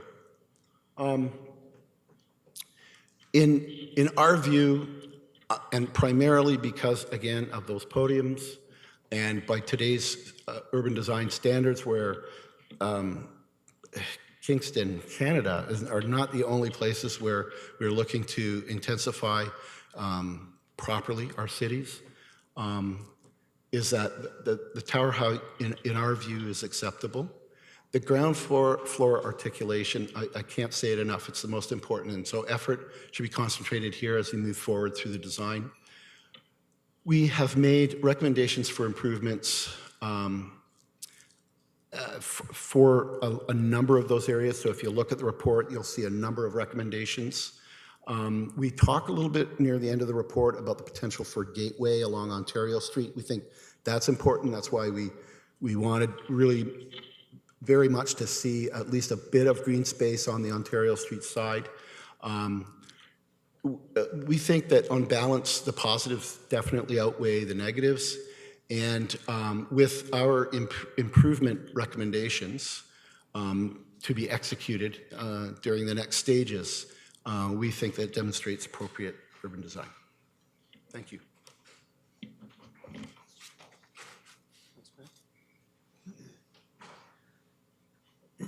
So thanks, Mark and Rod. So the last pieces are really just the planning policy, so the PPS, the official plan, the zoning bylaw, and I'll try to move through those as efficiently as possible. So with respect to the provincial policy statement, it's a broad planning document. It encourages municipalities to use resources efficiently to make sure that land is provided to accommodate population growth, et cetera. It also talks about intensification, and the key is intensification that's compatible with the existing development or the development context. So based on the supporting documents, including the HIS and the urban design analysis, we're of the opinion that it does satisfy the intent of the PPS. The official plan designates the land as central business district, so it's the urban core of the city, where intensity is intended to be focused, both residential, commercial, institutional to some extent as well. So the original official plan amendment requested 4 amendments. One amendment's been removed, and that's with respect to allowing 100% residential on Block 3. So that's no longer needed. We're proposing commercial on the ground floor on King Street for Block 3. So there's 3 amendments to the official plan that are required. The first is to allow non-commercial frontage in Ontario, Wellington, and Queen Streets. So right now, commercial would be provided on King Street. And the intention for this is what it was when we first presented this is because at this point, there's not demonstrated need to have all phases of those 2 blocks with retail or with commercial. The downtown, the BIA spoke in support at the last public meeting about the need to balance commercial in different areas of the downtown, and at present, it's not clear that there's a need for that. So the intention is to allow for flexible use of the ground floor, but also trying to make sure that the ground floor is actively programmed, so it's not blank walls, it's not inactive spaces where there's nobody coming and going. So the floor plans, if you look at them, you'll see that there's kind of tenant service areas, so bike storage rooms or bike rooms, also amenity space areas that would have doors that would open out onto the sidewalk with full curtain walls of glass, so that there is something to look at and not just blank space, despite the fact there may not be retail on all the frontages. The second area for relief in the official plan is height. Maximum height in the official plan is limited as of right to 17 at the street, and then 25.5 maximum overall. So at the street wall, both blocks will be at 17 meters. The podiums will step up to about 20 meters beyond that. So 4 stories of the street, 5 stories for the whole of the podium. And then the 2 towers themselves will reach 17 stories and 19 stories, which is a reduction of 4 and 2 stories from the original design. So to evaluate that, we obviously look to the urban design study, the heritage impacts, to see can the site support this type of development given the context, given the existing uses in the area. And based on those reports, we're of the opinion that it can. And so we believe the official plan amendment is appropriate. And the third point for official plan change is the mid-block courtyard connections. So there's in the official plan, one of the schedules identifies opportunities for potential mid-block connections. And given the nature of the use on the site, the fact that the whole block is being, or the whole side of the block is being developed, that this is not necessarily feasible for the site, and just would not work within the design of the site. Also, the challenge is you're shunting people off of the main street where you're trying to get foot traffic for retail, for commercial support. So that was another barrier that we saw to implementing that. So in summary, with respect to the official plan, looking at the various policies of the OP with respect to compatibility, which again is covered very well by Mark Brandt in the urban design and heritage policy sections, we feel that the development satisfies the policies of the official plan with respect to compatibility, infill, and development in the downtown and harbor area. Moving to the zoning, the current zoning for all of the North Block is C1-22, which recognizes existing uses, but there's a holding on them for confirming that there's adequate services, et cetera, for development that may happen there. So we're proposing 2 site-specific zones as with the original proposal, and they would each identify specific setbacks, specific building heights, parking provisions, et cetera, for both of the blocks. Just briefly on one slide, I've highlighted the main kind of the high points, I guess, where zoning relief is meant or is being requested. So first overall for both blocks is maximum height. The current zoning, as with all the zoning, the downtown limits to 25.5. So the request is to allow for the maximum height to match what's being proposed for the buildings. Density, maximum limited in the zoning is 123, which isn't consistent with the official plan. The official plan doesn't have a limit on density, so just reflective of the fact that the zoning bylaw is an older document. So density would have gone down significantly on block 3 from the original proposal because the loss of the parking garage, all of a sudden you're spreading out those units over the whole site instead of half the site. And then bicycle parking, we're looking at about 0.5 or slightly over, just because of the sheer number of units and the parking that's being provided. The proponent's experience is that when they've provided bicycle parking, it's not utilized at 1-to-1. So in terms of being efficient with the use of space and dedicated bike parking, a reduction of 0.54, which is about 110 spaces per site is what's proposed. And then parking spaces, allowing for some compact spaces in the garages to make some efficient uses where there's not necessarily need for full-size spaces. So in summary, our opinion is that the proposal is consistent with the intent of the PPS, conforms to the official plan as amended, and that it constitutes good planning, and just ask that council consider and planning committee consider the application for approval when the time comes. Thank you. Thank you for the additional time. I realize it's longer than usual, but we wanted to make sure that there's a good understanding of what's proposed. Thank you. Yes, very thorough. Could I hear from staff, please? Certainly. Thanks, Madam. And through you, I would like to make a few points here, so it'll be a little bit longer than usual as well. I just want to start off by saying that as the applicants are proposing both an increase in height and density, staff are looking for input with respect to community benefits at this time through this public meeting. So in accordance with Section 37 of the Planning Act, as well as Section 9525 to 953 of the city's official plan, they're outlining specific community benefit pieces of the plan. I'm not going to go through them in detail, but some of them are such transit facilities, additional parkland above that would be required for cash or parkland dedication, underground parking, open space, small parkettes, community centers, rec facilities, etc. So just wanted to make the public aware of that. Secondly, I'd like to note and make everyone aware as well that this application for official plan amendment and zoning bylaw amendment has been appealed to the Ontario Municipal Board.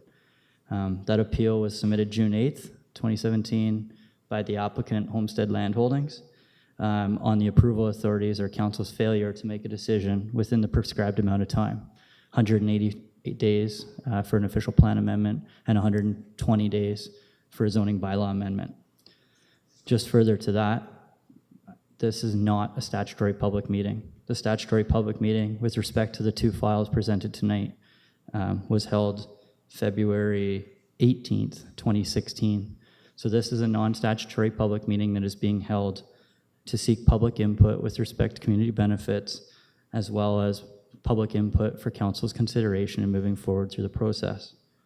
I'd also like to point out that staff have circulated the application in conformance with the Planning Act, regardless of the fact that this isn't a non-statutory public meeting.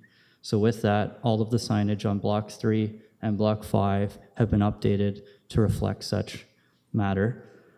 Property notice was given to 113 properties in the surrounding 120-meter radius, and a courtesy ad was also placed in the Whig Standard.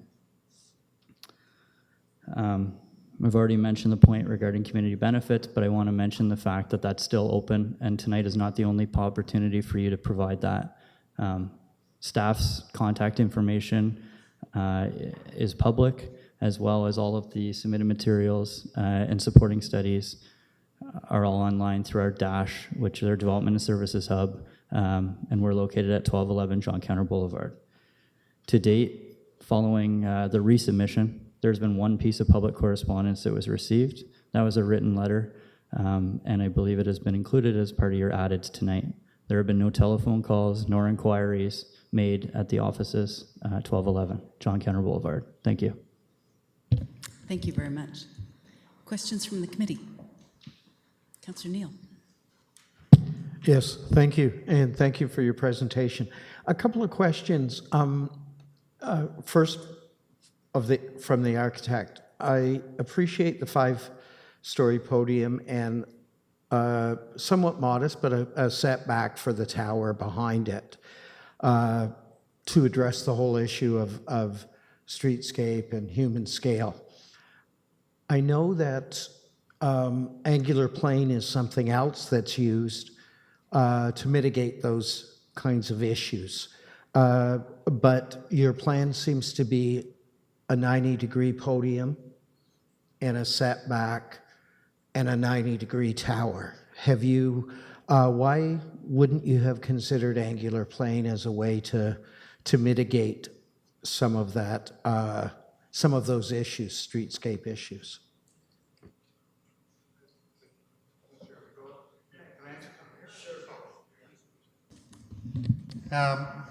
We find the angular plane works well in terms of sort of traditional main streets and arterial main streets.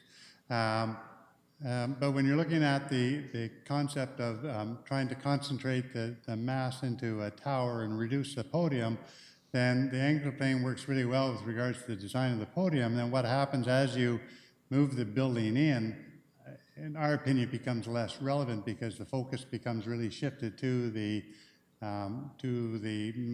mass of the podium. And you know, traveling through the country and around, seeing examples of sort of this, what we call podium architecture, it seems to work really well compared to the idea of the angular plane, where I think the reference from the streetscape, where we do exactly what you say, where we step up to the 17 meters and then we cut back so that 5th floor is actually set back almost the height of that 5th floor. And in the original design, we had a 7-story, I think, and we set those back further. So, but after a point, it becomes sort of irrelevant. And from the pedestrian point of view, you're up against the building, and really beyond that top level of the podium, the tower becomes less important. So we thought in this case it was better to, if we look at block 3 where we centered the building, so we have very large setbacks on both sides because of the nature of both King Street and Wellington Street. It tends to, we thought, work very well, where on the other project, because of the density of Ontario Street and the heights associated with Ontario Street, we could move that tower forward and get greater setback to King Street. So I think that angular plane works really well at the podium level. I think, in my professional opinion, it becomes a little bit more irrelevant with the concept of the podium design building. So. Okay. I appreciate that there's a recognition for retail ready on the 1st floor. I know that wasn't in the earlier designs anticipated, and I have to say I've been lobbied by both merchants in the area, but also residents saying that revitalizing Queen Street requires some retail aspects. So I appreciate that was included. So am I right in anticipating that what you're really talking about is what happens in Williamsville, my district, quite often, which is that you're going to build a 1st floor that's compatible with and retail ready, but it may initially have alternative uses until the business demand is there. Is that accurate? Somewhat. We are actually putting some retail on King Street at the corner of King in block 3 to strengthen that. So there is a fair bit of pedestrian movement at that location, and we think there's an appropriate space to put retail. And then the rest is going to be, we're going to have amenity spaces that will at least provide that active street front. And then on the original design, we did have the rental offices of Homestead located again in a location that would act not retail but commercial. And that, from a programming, that was sort of removed through the design process.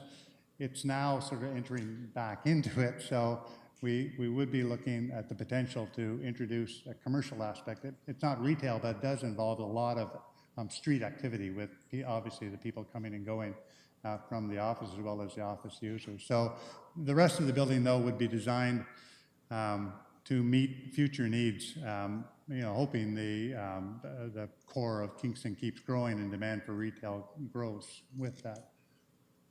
Thank you. That brings up my final question for this period, which is you're maintaining, if I remember rightly from the chart that you put up originally, even though you're reducing somewhat the height and the density from that original design, you are, if I remember rightly, maintaining the number of units. Yes.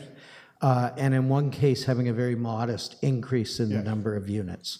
But there's a substantial decrease that I saw in the number of parking. And I'm a little concerned if we're having office and retail uses, which I support on the site, but a reduction in parking concerns me somewhat. Could you speak to that? It's a little misleading because the major loss of parking was actually taking the whole parking garage component out. So we had just associated with the public parking garage alone 284 parking spaces that had nothing to do with the actual residential component of the building. It was an independently, it would have been owned by the city of Kingston. So the net change, actually, the reason what happened, we took the space that was occupied by parking garage and we put units into that area. Even though the building height came down substantially and the gross square footage was reduced substantially, the unit count actually increased because we were making different use of that floor space that was left over. So our ratio of car to unit stayed the same in the building. So the big loss of parking was not really associated with the residential component at all. And I'll make this statement and ask a question of staff at the end of this process, but the bike parking concerns me. We have a very ambitious active transportation plan. We're going through a major master plan, active transportation, and asking for relief from one bike to 0.5, personally I find problematic, but we can talk about that. I don't necessarily disagree with you on that. Sometimes I can disagree with clients too. So I think it's something as we move forward through the site plan, spaces can be found. I'm a big believer in bicycle, and we're pushing more. And I say in the Ottawa area, where we do most of our work, we push more and more. Not only just to provide spaces, provide the space in a way that can be used, so you're not dragging bicycles through lobbies and up elevators. And so one of the things we've done, which we didn't mention in this proposal, is I think we've really refined the way the cars and service spaces are working for both these projects. We've taken, under the original design, we had access coming off of Queen Street for both buildings. All of that's been removed, and all of the access now is off creating a laneway at the back of the building. And I think with more refined design, we can probably find those bicycle spaces to meet the requirements as we move forward. So, thank you. If I may, I'll just quickly add to the bike parking. We, as the planner on the project, we also had questions about that, and the client indicated that so there's dedicated bicycle spaces that meet the requirements of the bylaw, and there's a number of them that are right at grade with direct street access out to the sidewalk, which will hopefully encourage their use. But there's also going to be other general storage available for each unit or for a number of units, so that people, if they choose to, they could also store their bicycles in their general storage, or if you have high-end bicycles, people just won't store them in a common storage area. They'll take them to their units if they can. So I think there is probably some other unofficial bike stores that would happen, and also just part of it's based on the reality, I guess, of what Homestead has experienced in their other buildings in terms of the number of units that will have bikes. In a certain point, when you have 200 units in a building and you have 105 dedicated bike parking spaces, your uptake probably won't be 1-to-1 official bike spaces per unit. It may be something less. So it's finding that balance of efficiently using the space, I guess. Other questions from the committee? Councillor Osanek? Thank you. Through you, Madam Chair. I just wanted to ask if the applicants have consulted with the fire department, and how many stories can our fire truck ladders reach, since your height is 19 in one of the units and 17 floors in one of the other apartment buildings? Generally, the fire truck ladders, I think, reach in the range of 6 to 7 or 8 stories in building height. High-rise buildings, though, are governed by a lot of building code changes. Specifically, in the last 2 building codes, for example, we've added sprinkler systems that never existed in high-rise buildings. All the buildings downtown Kingston today, basically, none of them would have sprinklers in them in the unit, so that's a new change. So the use of materials, obviously we want to avoid the disaster that took place recently in London. It's horrific, and I would say our building code is actually much tougher than that. The particular model that was used is specifically not allowed to be used here. The material that was used, it's one of those misleading materials that looks like it's non-combustible because it's metal on the outside, but it's got a foam core. That's only allowed to be used in Ontario up to 6 stories in building height, as opposed to a high-rise. So the building code is constantly upgrading. You can imagine that an issue like that building, it doesn't have impact all around the world. So I would expect changes in the code to continually improve life safety. Many changes, say sprinkler systems, alarm systems have greatly improved. The notification for handicap in terms of the way they're notified for the deaf, blind. Everybody is constant improvements to the safety of the building. So I'm quite comfortable this will be a safe building. I'm not sure if the city has a circulation to the fire department. Generally, years ago, the cities would circulate to fire departments. Generally, they don't today as part of the review process. The code is fairly strict in how that's handled, though. So. Thank you. And for the number of units, as 200 in both the buildings, how many of those units would be affordable housing units, as defined by the Canadian Mortgage and Housing Association, or accessible units? I don't believe any of these units. These are market rent unit buildings. I think my client is working on other projects that are more geared toward rent income, but I think both of these projects are market-driven projects. Just to leave one comment with staff, I don't know if we can use that as a community benefit, but if some of the units could be, that could be something I would consider a community benefit, if that's allowed. Thank you. Other questions from the committee? I have a couple. One is about the previous design. The podium area had some really lovely architectural details. There'd been a lot of work to try to make it look very compatible. These drawings don't sort of show the arches, and you had some pilasters. I mean, there was quite some interesting detail in the previous drawings. Is it just that these drawings are really quite plain and you're going to pump them up after, or? Yeah, it was a combination of two things. One, we decided to switch actual software to demonstrate this project, and we sort of got caught partway through, or almost toward the end, where we're realizing we couldn't get quite the life that we wanted to of the project. It was basically it's a terrible excuse, but we sort of got caught up in our own desire to improve the technology in the office, and I think the imaging sort of got left a little cold. I think the intent is actually to move beyond where we were last time and make sure we add those details back into the project. And I think, as Mark mentioned, as we go through the site plan stage, we begin really seeing the animation of that podium really come to life in terms of the detailing and the precast and the pilasters and all those things come to life with the material selection and just the subtleties of the detail.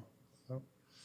That's good to hear, so I'll just keep in touch with staff to see how things are going. And community benefits, just as you were speaking, I thought of one. Signage, you had some lovely maps, very old maps of what the area looked like.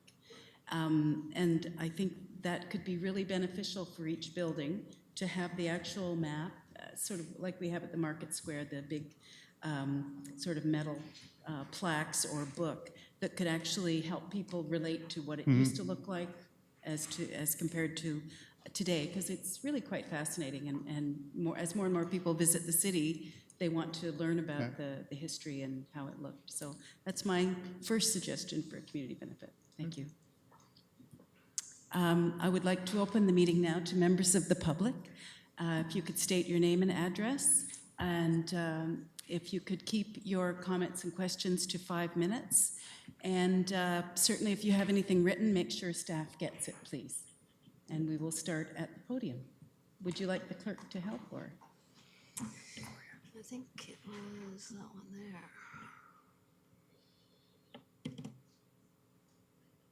Yep.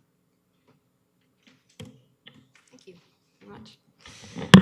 Thank you, Madam Chair. My name is Annette Burfoot. I'm representing the corporation building Kingston's Future. The address is 19 Pine Street, K7K1W2. Building Kingston's Future is an Ontario incorporated not-for-profit organization whose objects include promoting the value of the City of Kingston's stated goal of being a smart and livable city by promoting human-scale streetscapes, access to the waterfront, active transportation, and resilience. In listening to the presentations, I was reminded of my planning professor, John Page, who wrote a well-received book on the philosophy of planning, or the meaning of planning. And a plan, according to Professor Page, was a living articulation of a balance of interests. Sounds obvious. And those interests include things such as economic interests, interests of the citizens living in the city, etc. So the plan is the balance. The balance has been achieved. And what I find in this case goes so beyond the plan that when I see up on the screen that this is an example of good planning, I am simply perplexed. The plan has already attempted a balance and presumably achieved such in a democratic fashion. The applicant in this case is asking for extensive exceptions from the plan and bylaw, zoning bylaws. And these include a change to allow an exclusively residential building. Maybe. Things seem to be a bit in flux. A change to double the allowable height. To double the allowable height as the plan provides. That process, that articulation of a process of determining what is best for the City of Kingston. A change to eliminate, perhaps, commercial services on the ground floor. Again, in flux. A change to the angular plane, which is a design element to control the effect of height. A change to the requirement to include a courtyard, an open area, which is a design element meant to maintain walkability and accessibility in the downtown core.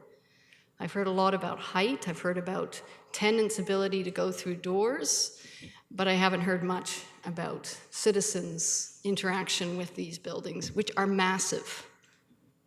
They're half city blocks each, and I'm not even talking about the height. A change to the maximum density provisions. Profound change to the maximum density provisions. We've talked from 123 to over 400.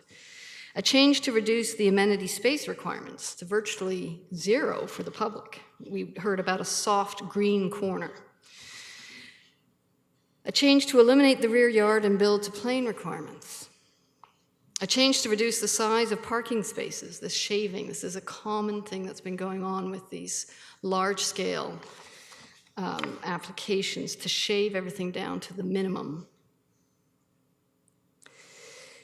A change to reduce the size of parking spaces, including the spaces required for people with mobility challenges. This inhibits accessibility. And then the change, as we just heard, to reduce the number and form of bicycle parking spaces. And a change to the loading space requirements. All of these step far away from the plan, from that articulation of a balance of interests: commercial, development, and residential. This application fails to respect this work done by all the reputable consultants who worked for the city, which I, as a citizen, helped pay for, to craft a meaningful way to develop downtown while maintaining its most desirable characteristics and its status as a city where history thrives. This proposal is not good planning. For that reason, any discussion of community benefits is inappropriate. Nothing the developer could offer would ever compensate the city for this appalling attempt to destroy the city's official plan and zoning bylaw rules. Thank you. Thank you. And could I ask if there are other people who wish to speak? I'm sorry, I'm a Mac user. I don't know how to get out of this system. She needs to Just remove exit, the item. Escape. Thank you. Thank you.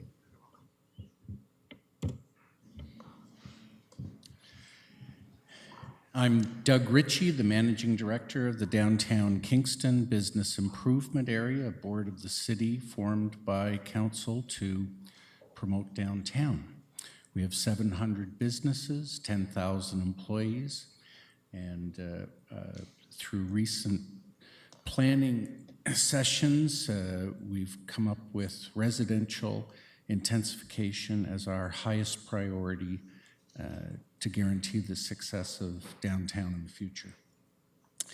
We have done reading of lots of research, looked at many photos that cities use to promote themselves, and the one that this city uses most of the time is the one of Cross Market Square over City Hall, looking at our 18-story high-rise on the waterfront. We have very few locations in this city that can maximize both the economic benefit and the environmental benefit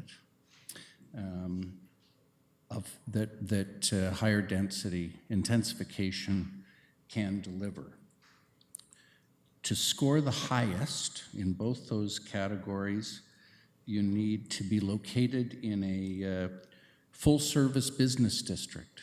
The residents have to be within a 5 to 7 minute walking distance of all the goods and services possible. So groceries, beer and wine, shops, boutiques, restaurants, banking services. In this location, that's all available within a 7-minute walk. Practically everybody decides not to use their car when faced with driving it somewhere, trying to find a parking spot, as compared to a 7-minute walk. The area also, to maximize, again, the benefits in both the economic area and the environmental, it has to be walkable. It has to be an enjoyable walk. Not long blank walls, not open spaces, not looking across the surface parking lots that are being replaced with these fabulous buildings. It has to be on the main transit line, so that that's an option. And it has to be, the location has to be in the major employment zone. So within 2 kilometers of these projects are near 40,000 jobs. So if you go from CFB Kingston around to the hospitals and Queens and St. Lawrence College, downtown Kingston, tens of thousands of jobs. Even if they're not close enough to walk to or bicycle to, everybody's commuting distance is hugely reduced if they're able to live in that sort of location. And then the location has to have invested, the municipality has to have invested in the infrastructure to make this work. So the city has done the right thing and is in the process of spending about $100 million over the last 12 years in separating sewers and upgrading all utilities in the downtown area. And downtown businesses have found ways to manage through those difficulties in the hope that residential intensification, as many units as we can get per acre out of it, is part of the payoff. And the municipality has invested in the amenities. Artillery Park, the Rogers K-Rock Center, Springer Market Square and the rink there, and many other improvements in the area of the downtown have created the opportunity of the ultra-urban residential intensification market that can make all this possible, and it will be wonderful for downtown. Thank you. Thank you. Yes, if you'd like to come to, there's a microphone just here.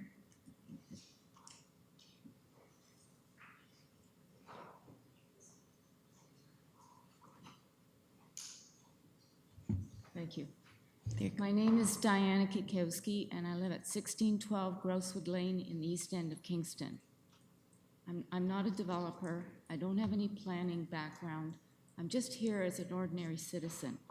And my comment is concerning talking about benefits when we haven't actually approved this project in terms of density and height.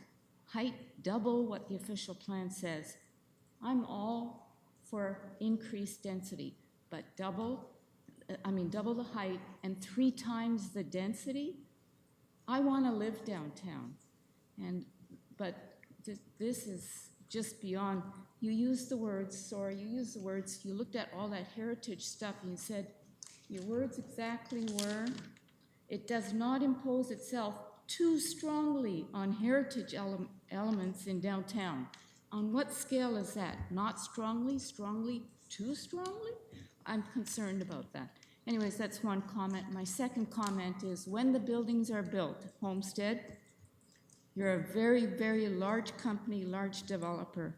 I hope you don't use cheap materials. This is going to be a beautiful place downtown to come and live, and it should look spectacular. It's going to be an important part of Kingston. Don't go cheap. So. Thank you. Yes.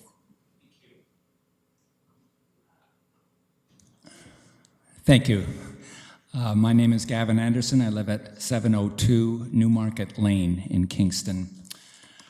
I didn't come tonight with a prepared statement, but in listening to what's gone on so far, I feel compelled to make a few comments. One, as I understand the process, because this is already before the OMB, or an appeal has been launched, that really what citizens are doing here tonight is it's our last kick at the can to influence city councilors as to what your decision is going to be as early as next week in terms of whether or not, what's your position going to be with regard to this OMB appeal. Are you going to defend the official plan? Are you going to protect the investment that you've made in money and, more importantly, public trust? Can we count on you as our representatives to defend a city document that has been built over a period of years, where citizens have come forward and experts have come forward and done the negotiations to decide what is a viable plan for this growth of the city. So my plea is for you to defend the official plan, to not abandon the principles and the rules that are defined by that plan, and to not negotiate away easily, or even worse, fail to defend at all this plan by simply ceding to the developer. Like others, I think that have said that these are not small variances. These are huge amendments that are being requested. They set a precedent.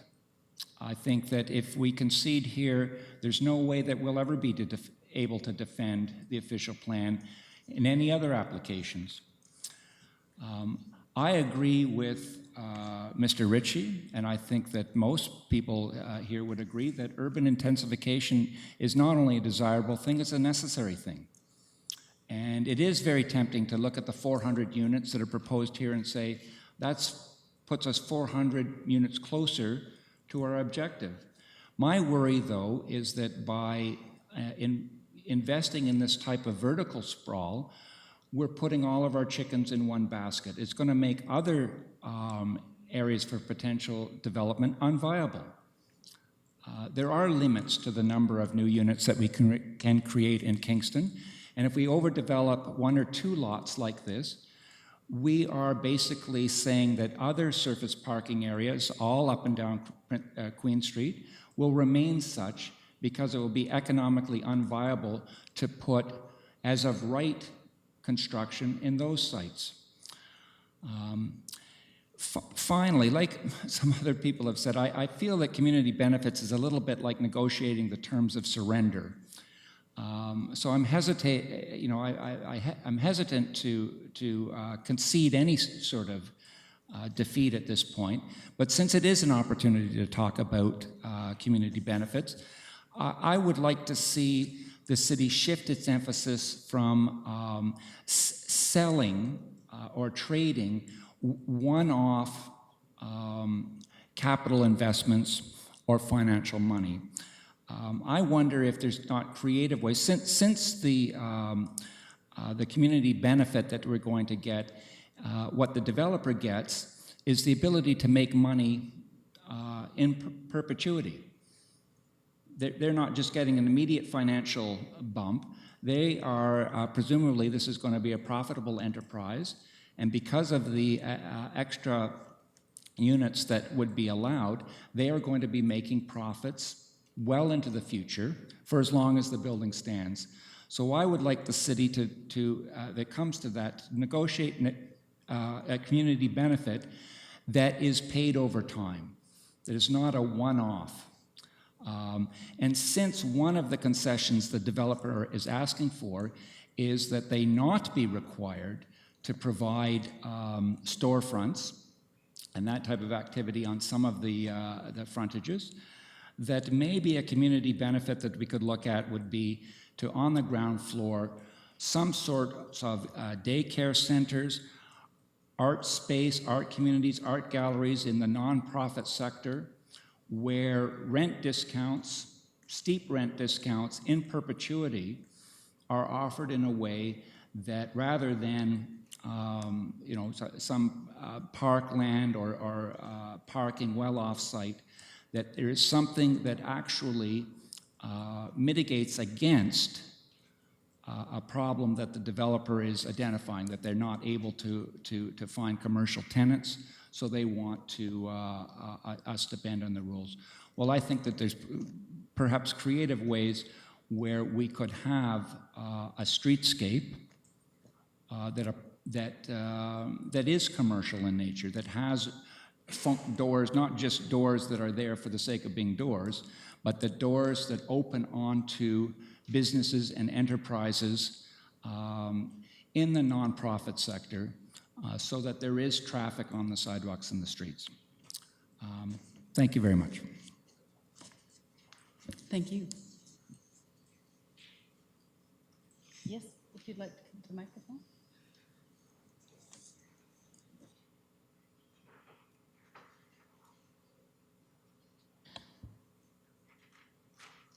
Alexandrina Delova, 38 St. Lawrence Street, Wolf Island. If you build this building and I get a heart attack on a working hour, I'll be dead, because there will no way an ambulance will get me there to the hospital. There is no hospital on the island. I rely on city. If I get there, there are 2 lanes of cars, and you have 250 garage spaces in one building and another 260, I believe, in the other. So these are in peak hours, 500 cars in the 2-lane street, Queen, King, next to it. I'm dead on the block because I'll not be getting to the hospital. But forget about me going dead about the hospital. I come from the 6th living city in the world, and it has a huge history just like Kingston. And it's beautiful, and it doesn't have a single high-rise in the downtown.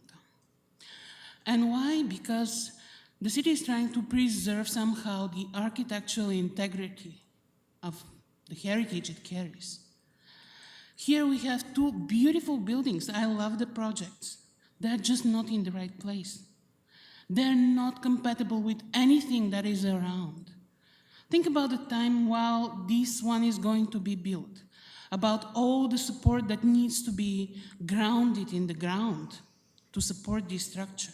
This is not a 4-floor building that can be built with stones and bricks and a little bit of a mortar. We're talking about a wonderful, big project, which definitely will benefit Kingston, no questions about it. But it just needs another place, because here downtown, it's blocking everything. These are 500 units, and these 500 people need to eat, to shower at the same time, get out in the same time, go on the same street at the same time. Kingston is not projected for that. It wasn't built like that. It wasn't built for the 20 stories high-rise. Look around. Try to go on the street and put 500 people walking in the same direction at the same time. It will gonna be a manifestation, apart from the people trying to get there on foot, on bicycle, in the cars. I believe that the city of Kingston needs to rethink its policy about the downtown density, because this density is not built in this city.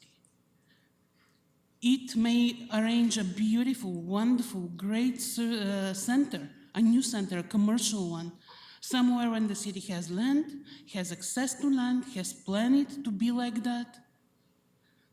All the modern cities are trying to preserve in Europe their identity. Kingston is probably the last one in Canada to stay. And it's in the hands of the City Council. You are the people who will decide where Kingston will go, whether it will preserve the historical capital of Canada, or it will be just another city like Toronto, which is completely faceless. And me personally, I'll never go live there. I come from a place which is scaled for living. And that's why I love Kingston. That was my intention. I want to buy a house here. I want to retire here. That's the city I liked. I came several years ago. I fell in love. I bought a house. That was my city. And suddenly I come in the middle of the summer and I see the 21-story building. Wonderful, just not here. That's it. Keep the buildings scalable, keep the buildings affordable.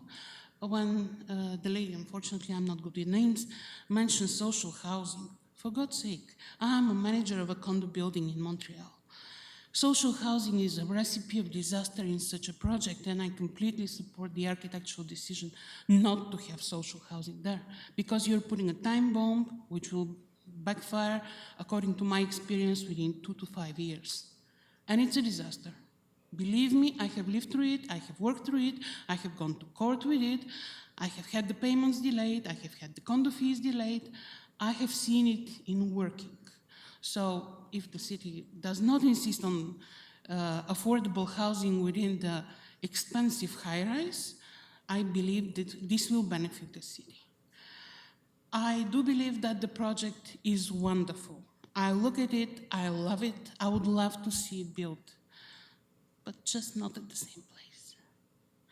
That's my point, and one thing I believe that will make a huge impact also on the infrastructure. Like, you need a new fire unit because, as the gentleman mentioned, the fire stairs save people up to the 7th floor. Above the 7th floor, they depend on the sprinkles, they depend on the fire escapes. But just think about how you're gonna get these fire crews there. They're gonna have to pass through the same streets. A few days ago, we were passing, because Princess is the main artery for everybody who lives on the island. 10 o'clock at night, we're going down from Home Depot to the island. We are a line of cars, and we all had to stop to let the 2 fire brigades pass.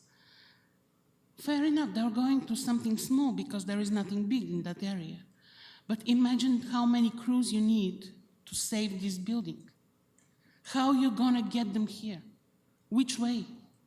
And excuse me, but you're cutting my vital areas to everything which is beyond the port. 30 seconds, please. 30 seconds. Excuse me? You've been speaking for 4.5 minutes, and would you keep it at a 5-minute limit, please? Sorry about that. Well, these people will have to go through a very nice bridge. Is it expected to support such kind of load? Is this bridge going to go down? Is this bridge going to be replaced? I know that it's a key port because I pass through it very often. And I really, really need my accessibility to the rest of the town. If I come from the ferry, I need to unload somewhere. And right now, to go down from Queen to the ferry, I'm getting there on the 2nd light. If there is a 400 unit around, I'll be going there most probably 3 days after. Thank you very much. Thank you. Yes, sir?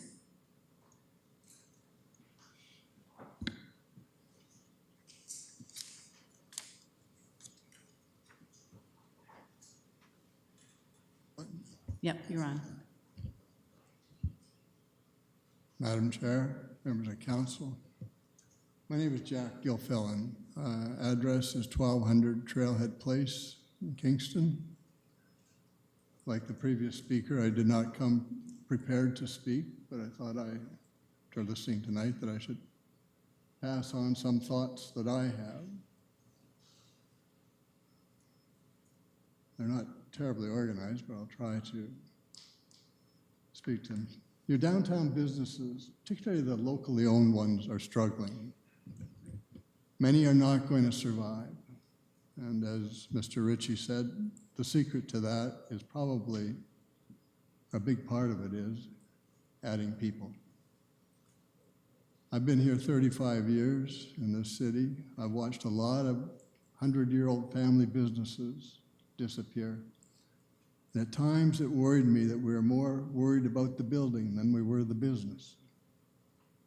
Let's not lose sight of the businesses. Secondly, running the city is running a business. There's a huge tax advantage in properties like this. The sooner we get it, the sooner we can do other things in the city. I would not want us to ignore that either. And from a selfish point of view, I've reached a stage in life where owning a house is probably more than I want to do. I'd like to move downtown. Almost got to a point. I shouldn't maybe first say that I have a lot of peers that are in a similar position, and they would all like to go downtown. We're almost at the point now we're waiting for somebody to die to find a place to live down here. I guess lastly, I want to say that you have a high-quality developer here with the resources to complete this project. And that's worth a lot to the city. To know that this will get done, it will get done right. Maybe we all need to try to think back to developments like Hendon Hole and what can happen in a city. I think that's pretty much all I had to offer. Thank you for listening. Thank you.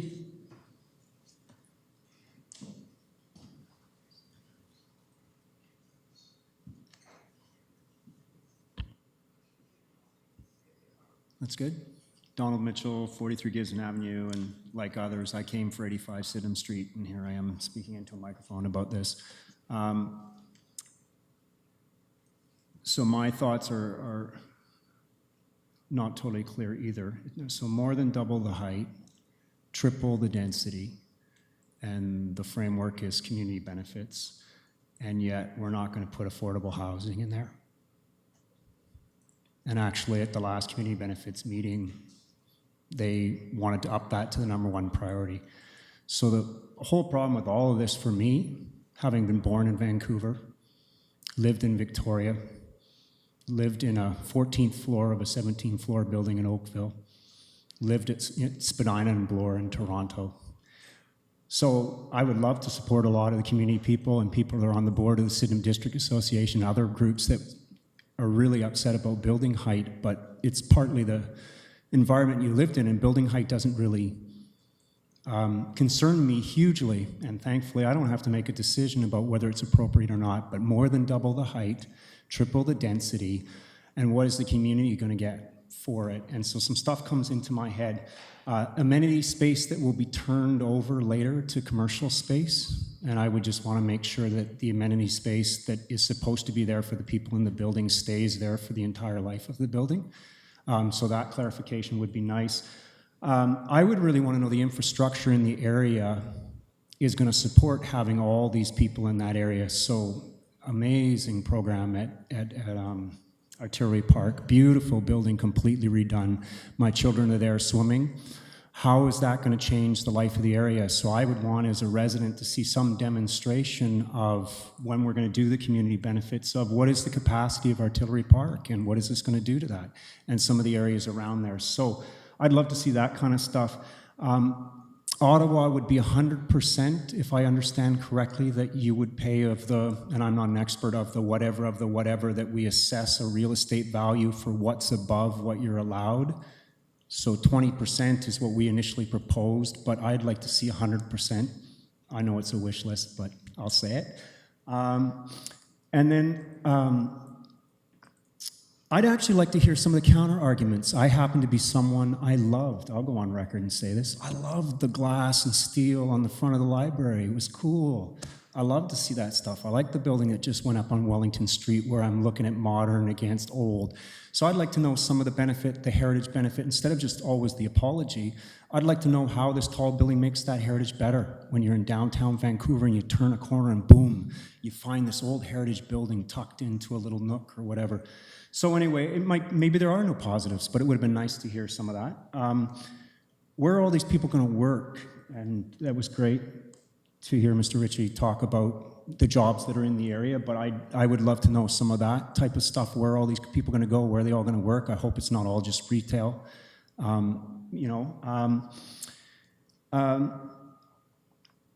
I'd also really like to know how these community benefits are going to directly relate to the people who are impacted. I'm way over on the other side of the city, on the corner of Sydenham, butted up against Portsmouth. I have no stakes, you could argue.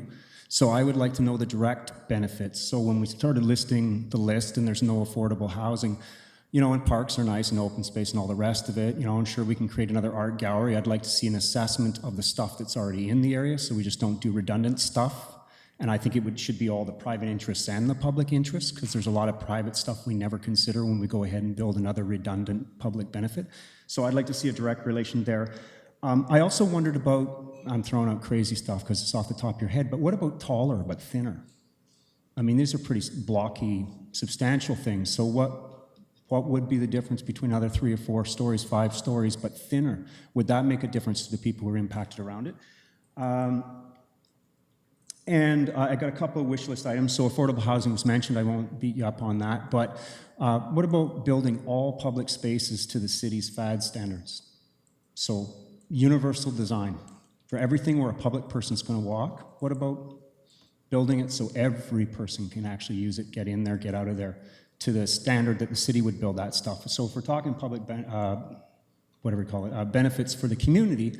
What about making all those stores and everything like that all designed to a standard that anyone could get in and get out of? That would be interesting, maybe exciting to me. And again, it might be like 100% a wish list, but I said it. Thanks for your time. Thank you.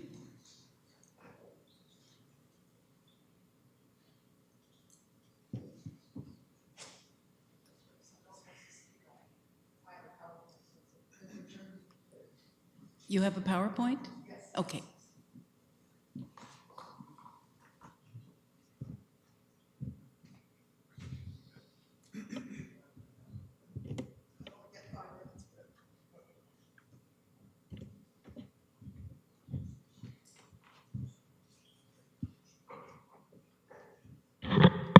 Thank you very much. I'm Vicki Schmolka, and I saw something in the New York Times on Tuesday that I thought was relevant to this meeting.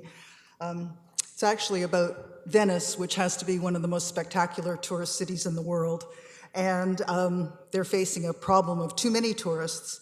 And the Minister of Culture is saying, the beauty of Italian towns is not only the architecture, it's also the actual activity of the place, the stores, the workshops.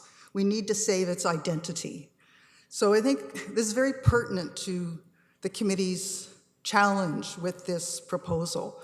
And I think Mr. Brandt has spoken to that when he's talked about and recognized and acknowledged as what's going to give life, what's the kind of street life you're looking for?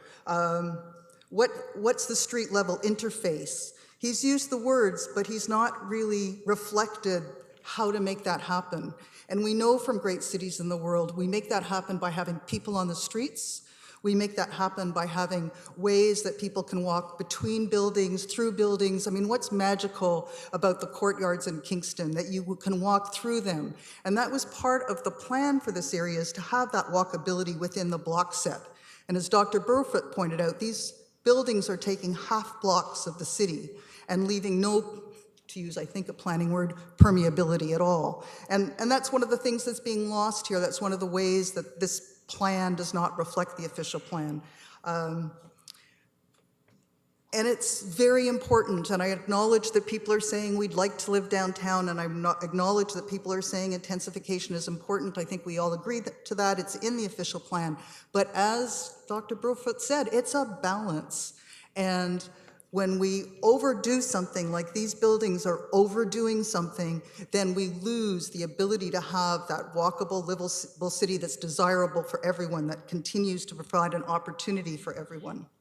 So, you know, the planners come up with their view of the official plan and the planning policies that apply, and I just wanted to bring people back to the provincial policy statement, because it's very important to remember that the provincial policy statement is to be read as a whole.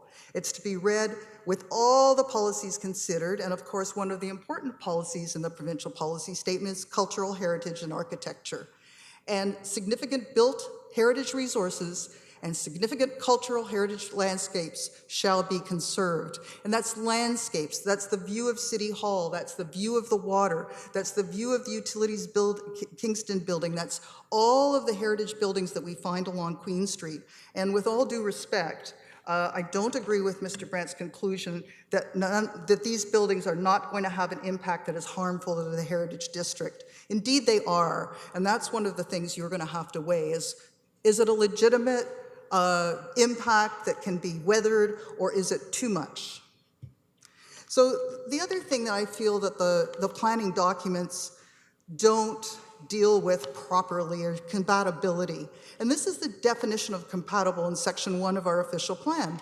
Development that is compatible, of coexisting in harmony with, and that will not have an undue physical or functional adverse impact on existing or proposed development in the area, or pose an unacceptable risk to environmental or human health. Compatibility should be evaluated in accordance with measurable, objective standards based on criteria such as aesthetics.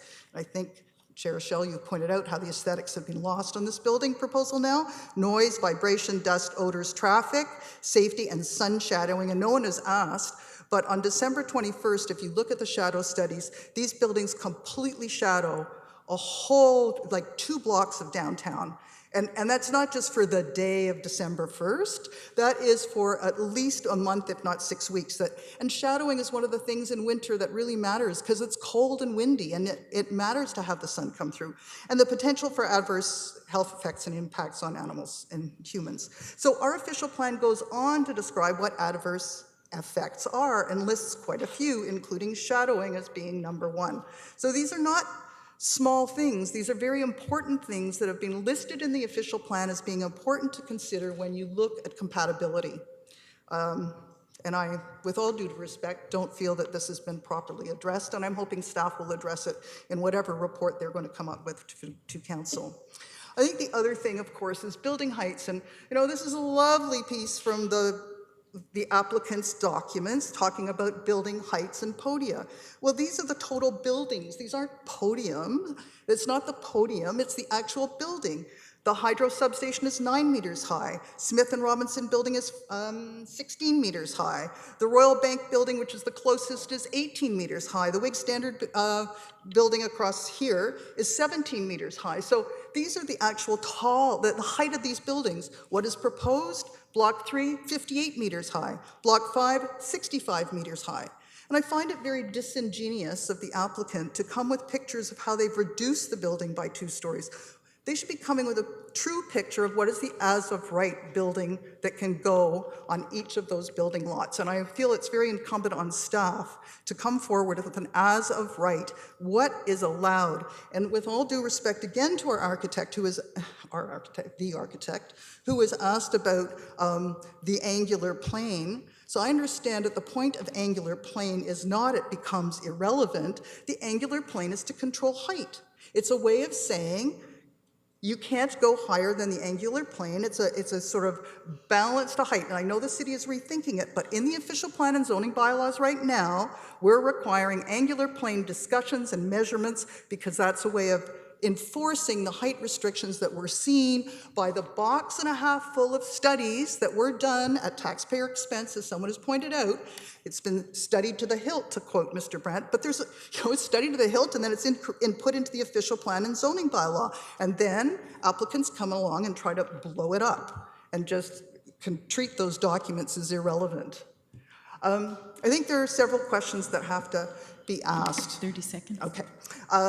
Why is this one application? These are 2 distinct building sites, as has been pointed out by the applicant, and for some reason they got blended into one. It is very difficult to look at those documents and figure out which one is which and which. It's not so easy, and I think it was a real disservice to the public to blend the 2 applications. I understand more about the new signage thanks to planning staff, but there have been significant changes to the applications, and I do think it's confusing that this is a public meeting without being a statutory meeting, and as been pointed out, it's now up to council to instruct their solicitor as to what to do with the OMB appeal. And it's really important that I think, in my opinion, the city solicitor should be instructed to tell the acting solicitor to protect Kingston's interests and to protect our official plan and our zoning bylaw. And, someone's already talked about density. My one comment about community benefits is many of the benefits seem to end up on the taxpayer's shoulder. So yes, you give a park, but then the taxpayers have to maintain the park. And I think it's very important if a community benefit is negotiated here that it is something sustainable and substantial that benefits the city on the long term and does not cost taxpayers anything. I think that's a really important element of community benefits. And the last thing that I will say, with your permission, is that I realize this is a legacy project, and the legacy it will be is that you as a planning committee will never, ever be able to say no to any other high-rise downtown, any other building proposal. It's unfortunate that this developer's, the legacy is going to be more high-rises all through the area, and exactly as the woman in the corner said, not the city that we dreamed of having when we created the official plan, when we did all the heritage studies, when we looked at how to make our city livable and celebrate its heritage and its history. And it's very disappointing to think that this might be what goes forward, because it is not to the benefit of the citizens of Kingston or downtown or to our tourist industry or to everything that makes Kingston a place that people want to come. Thank you. Thank you.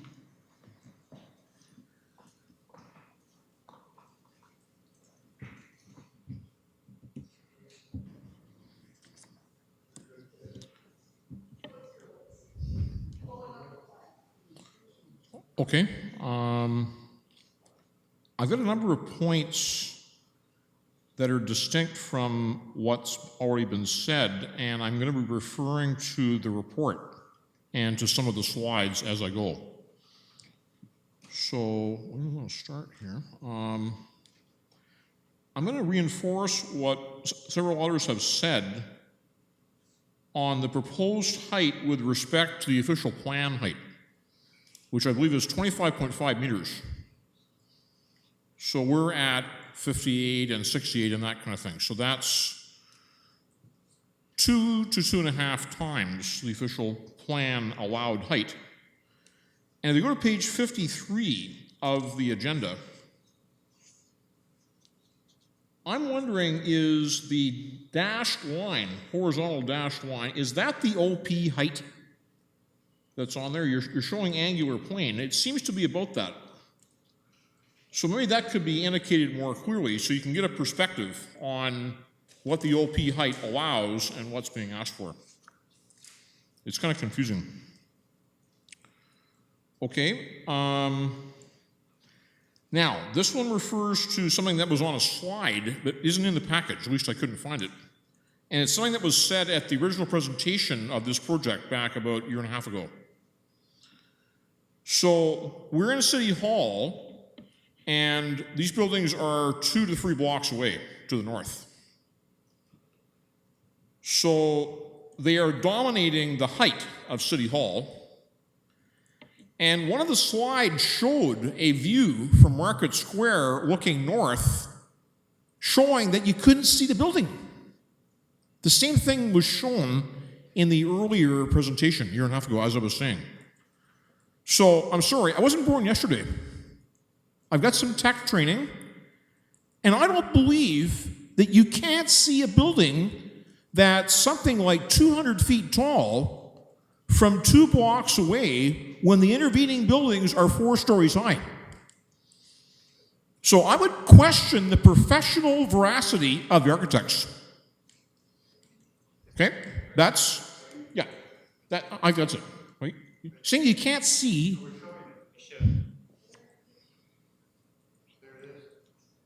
But in this one,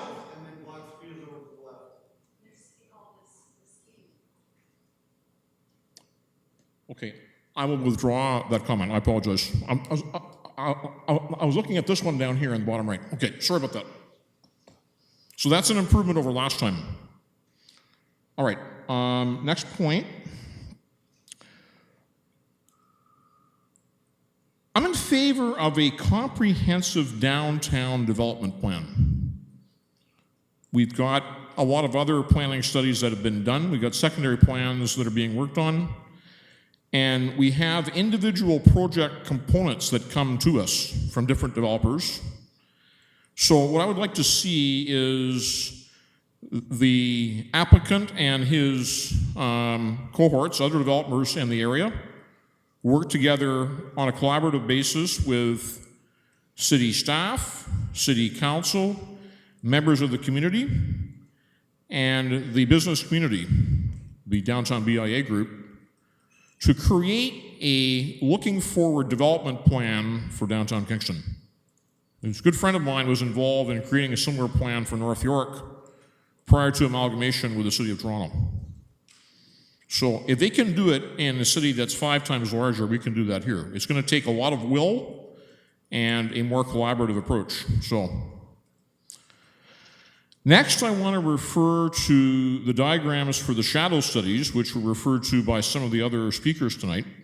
And they're on page 32 and 49, respectively, for each of the 2 structures. I believe that the illustrations are too small. It's difficult to really grasp what's going on in a clear manner. That's number 3. Okay. I would like to see maybe some more interesting design from the standpoint of architecture compared to what we've seen so far. I think this design is improved over the original one, so I will praise that work. Several other speakers were talking about the traffic issues, and we've got the LaSalle Causeway is close by. We have the ferry docking with its traffic coming and going. We have busy streets such as Princess, Queen, Brock, and Johnson. And it's a concentrated hub of activity, as Mr. Ritchie explained so well. And there's reference in the report to a traffic study, but there's no specifics on the traffic study in the report.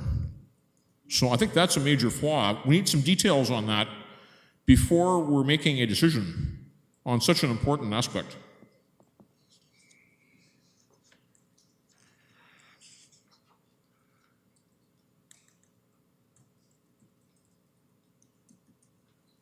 Okay, and I think I have one more, and then that's going to do it.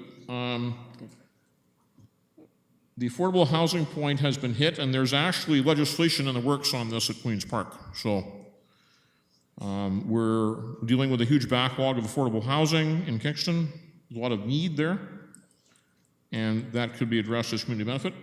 Now, my final point, this is a little bit maybe off the wall, and if the chair wishes, she can rule me out of order on it. We have got 2 parking lots that have been in operation for a number of years, which are proposed to be turned into new development. And in general, I'm in favor of that. I prefer a less scale than we're seeing now. And the city's also going through a period of analysis of its parking requirements. That's been going on for a year or more. And to be sure, adequate parking is very important to the health of the downtown. I support that. So here's my question. Would Homestead be prepared to share with the City of Kingston and the public its business information for the parking business that's been done on those 2 sites for the last 10 years as a way of helping the city understand its own assessment? I realize that would be asking for private business information, but I'm wondering if that might be possible. Thank you very much. Thank you.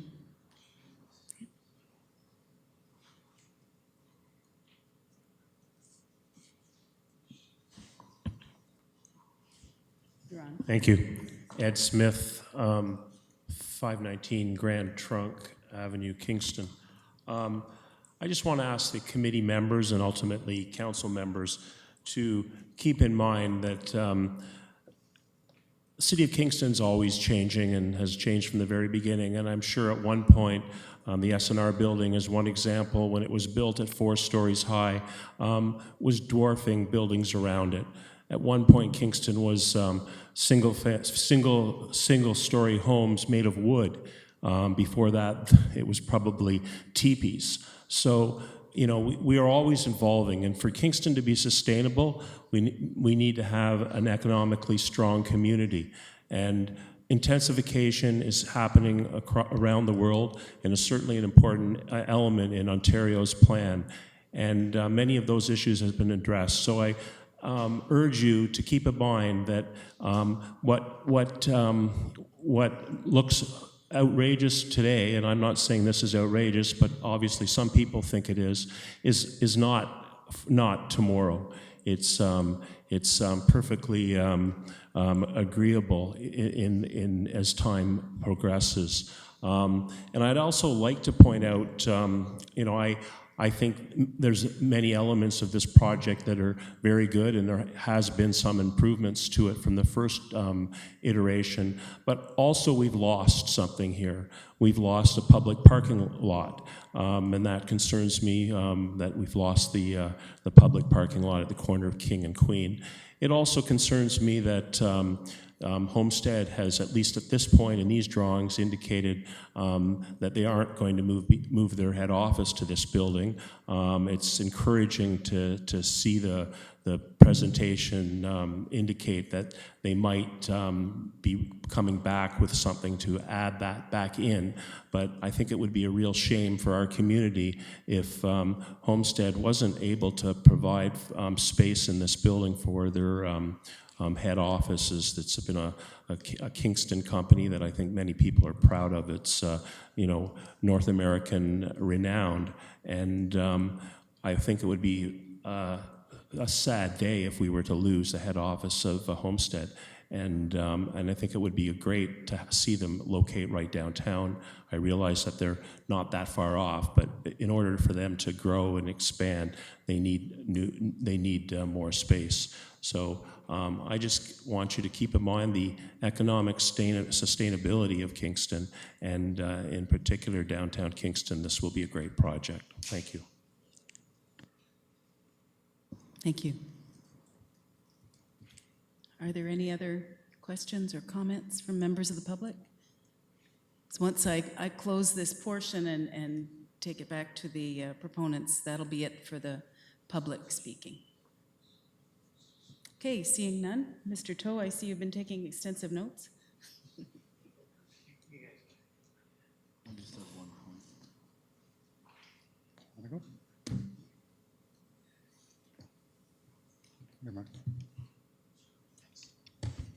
Madam Chair, I just have one quick point to make, because 2 or 3 of the speakers brought this point up, so I want to correct the record.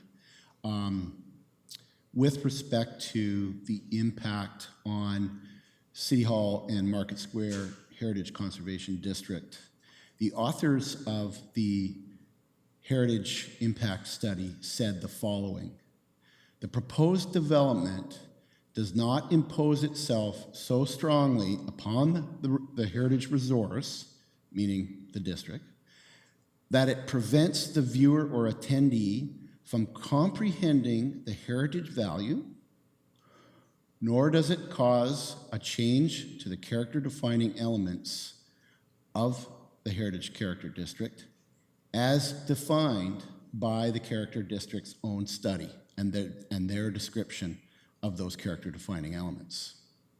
So it's in the report. This is the slide that I showed just took the wording right out of the report. So I just wanted to go on record that that is the actual statement that was made. Thank you.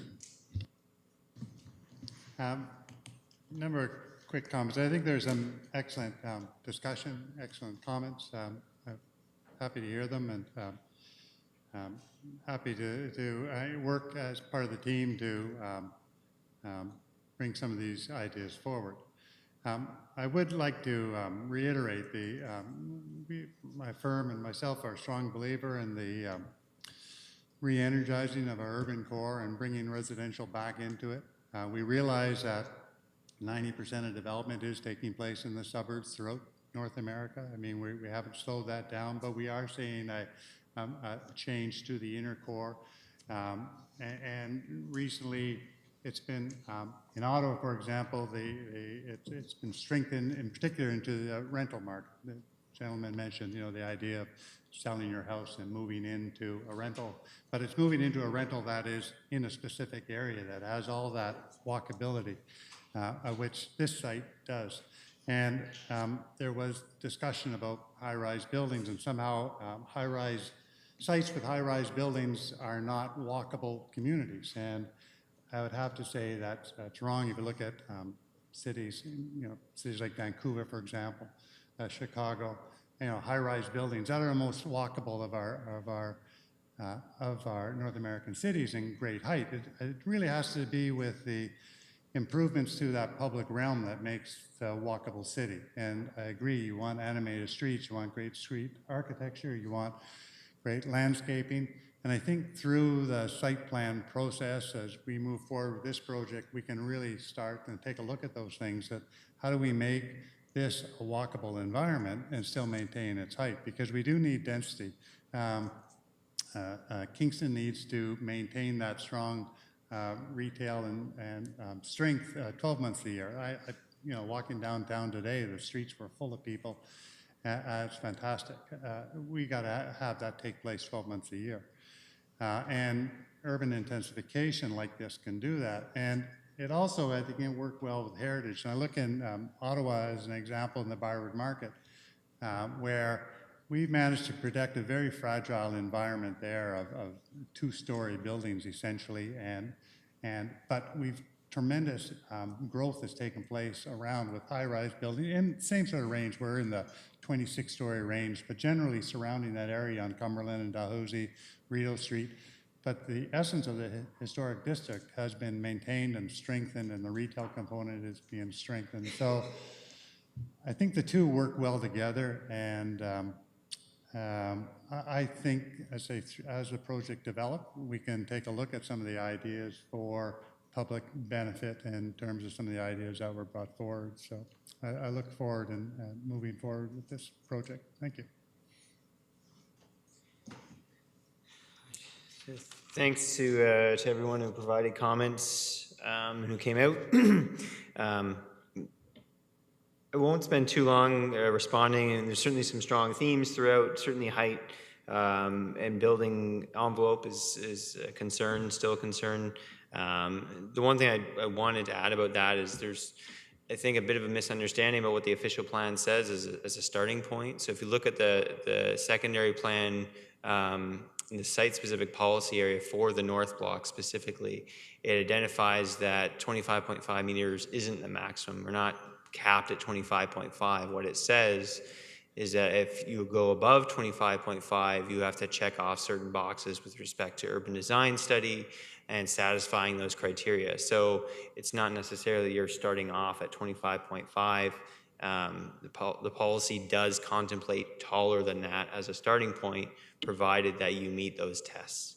And the zoning bylaw, as I noted, is an older document that's out of date, but nonetheless, I expect that a new zoning bylaw would have a limit in there, because it may not be appropriate to have tall buildings every single block downtown. Every site needs to be evaluated, which is why I think the OP policy is appropriate to satisfy tests for where you could go potentially above a certain height. So I think it's important to highlight that there is a recognition in the policy document that taller buildings may be appropriate certain locations based on certain tests. So I think that's important to reiterate. There's some concerns about adequacy of services, traffic impacts, et cetera. So studies have been done looking at adequacy of water, sewer, et cetera. So that has been vetted through the review process, as well as looking at traffic impacts. So if there are concerns, those reports are publicly available to review and to ask questions of. In terms of conversion of the storefront space and impact on amenity space, and also linking that to community benefits and what could happen there in terms of artist space or other things like that. The community benefits discussion is something that's relatively new in a formal sense and also in a public meeting sense. So I think that's something that will be taken back and will be discussed and can be brought back again in terms of what may be considered for public benefit. In terms of the question about conversion of space and adequacy of amenity space, that would be assured to make sure that if space does get converted in the future to commercial, there's still adequate amenity space in the building if that amenity space is lost. Yeah, I think I'll probably leave it at that. Otherwise, it could be a very long time. So, thank you. Thank you. Any further questions from the committee? Councillor Neal.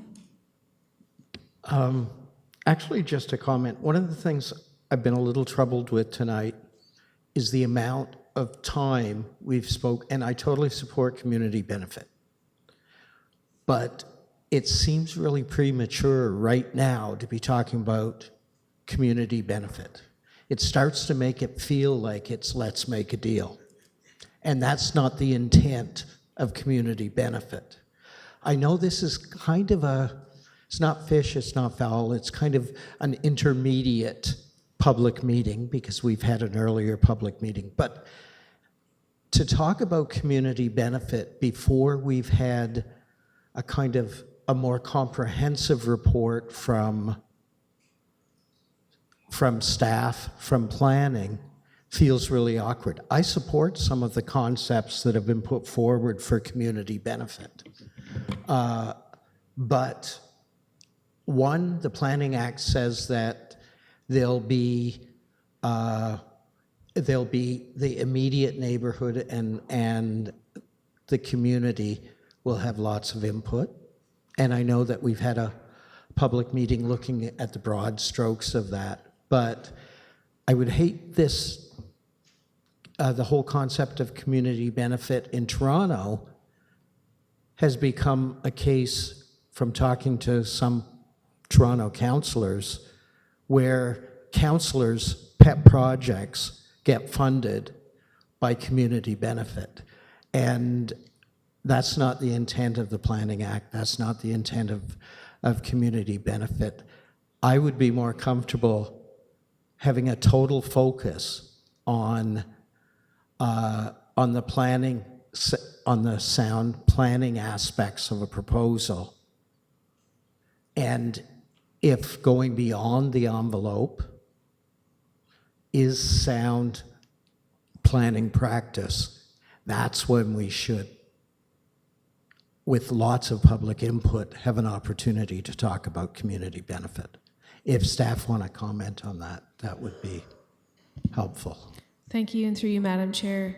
So the challenge that, and I understand what you're saying in principle, and it does make sense in principle, the challenge that we work with in the Ontario planning framework is that the community benefits that are attached to a project have to be implemented through the amending zoning bylaw. So they have to come presented at the same time that the planning recommendation. That's your opportunity to integrate that into a project approval. It's not something that can come after the way the legislation is written.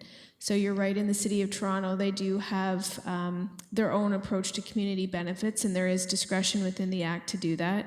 And a lot of those conversations are initiated specifically by councillors through a process, but they do start at the beginning of a project, not after the project has gone through approval.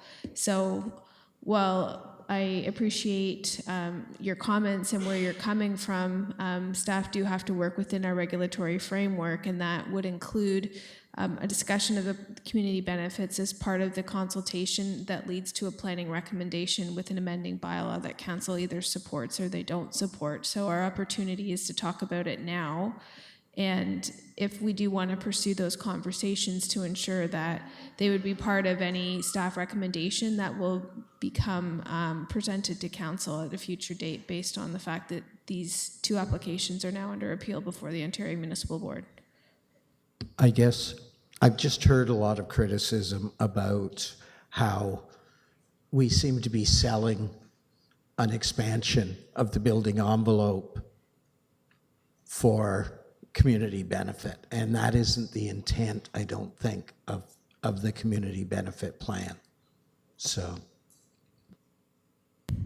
again, from the public perspective, I can understand perhaps where there's that perception. I can tell you from staff's perception, the way that we approach community benefits isn't in any way characterized or thought of from that standpoint. For us, it's not a selling of anything. Before we would even consider entering into negotiations of a specific nature around community benefits, we have to be confident that the planning decision is there, that it represents good planning.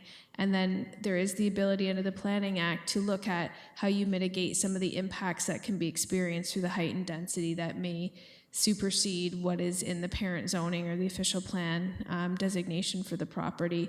So again, it's the perception, it's the approach to how we engage in community benefit discussions as a municipality. I can't speak for other cities, but certainly from the City of Kingston and from my team's perspective, it's really done first with the spirit of looking at what the proposal is before us and whether or not we feel that it's good planning.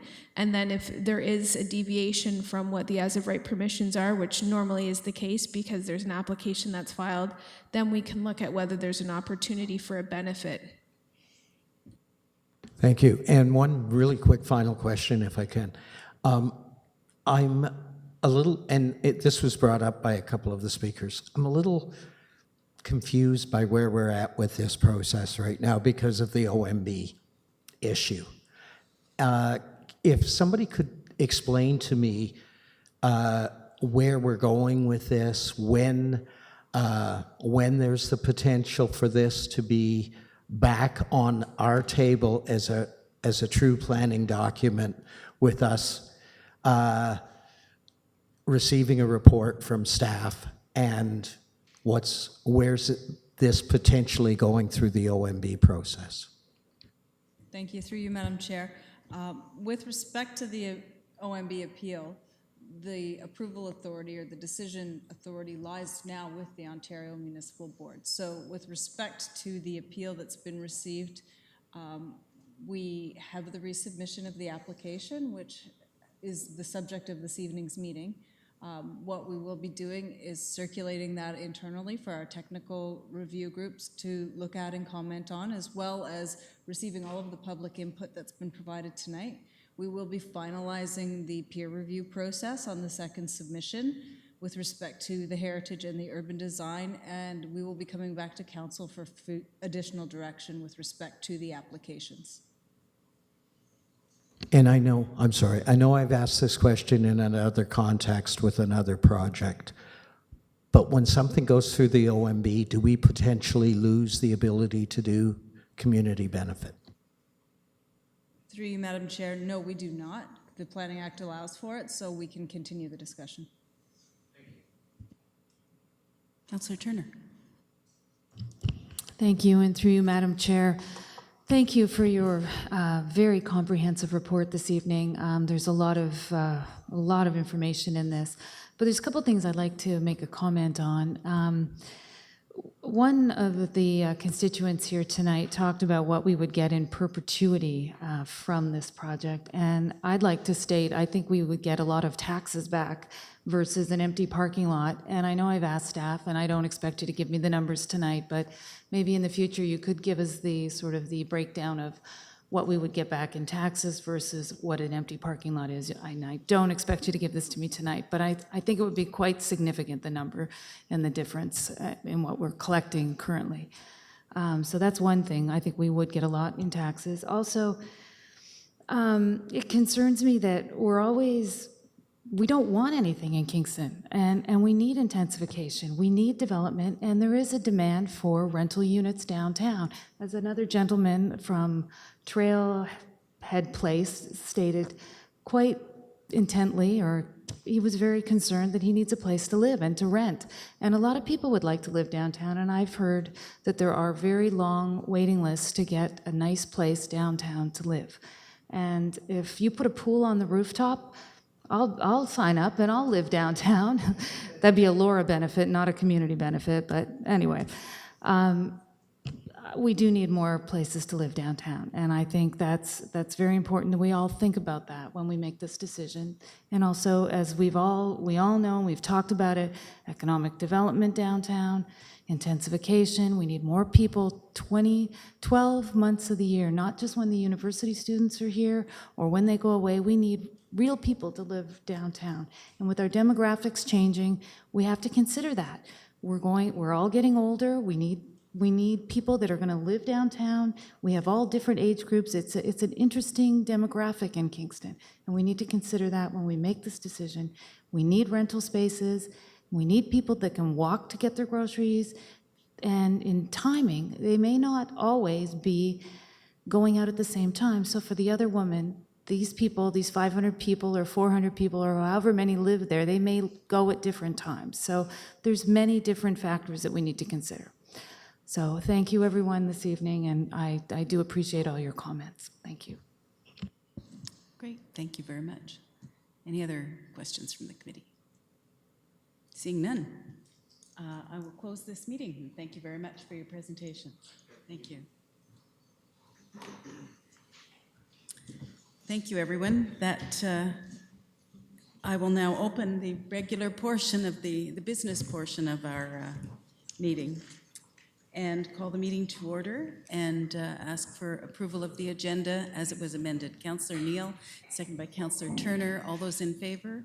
Thank you. And approval, confirmation of the minutes of July the 6th. Moved by Councillor Osanek, seconded by Councillor Turner. All those in favor? And that carries. Any disclosures of pecuniary interest? No delegations or briefings? And the first item of business is removal of conversion provisions, zoning bylaw number 8499 that we discussed a while ago. This is all concerning our working on changing the bylaws around monster homes. It's the beginning of the process.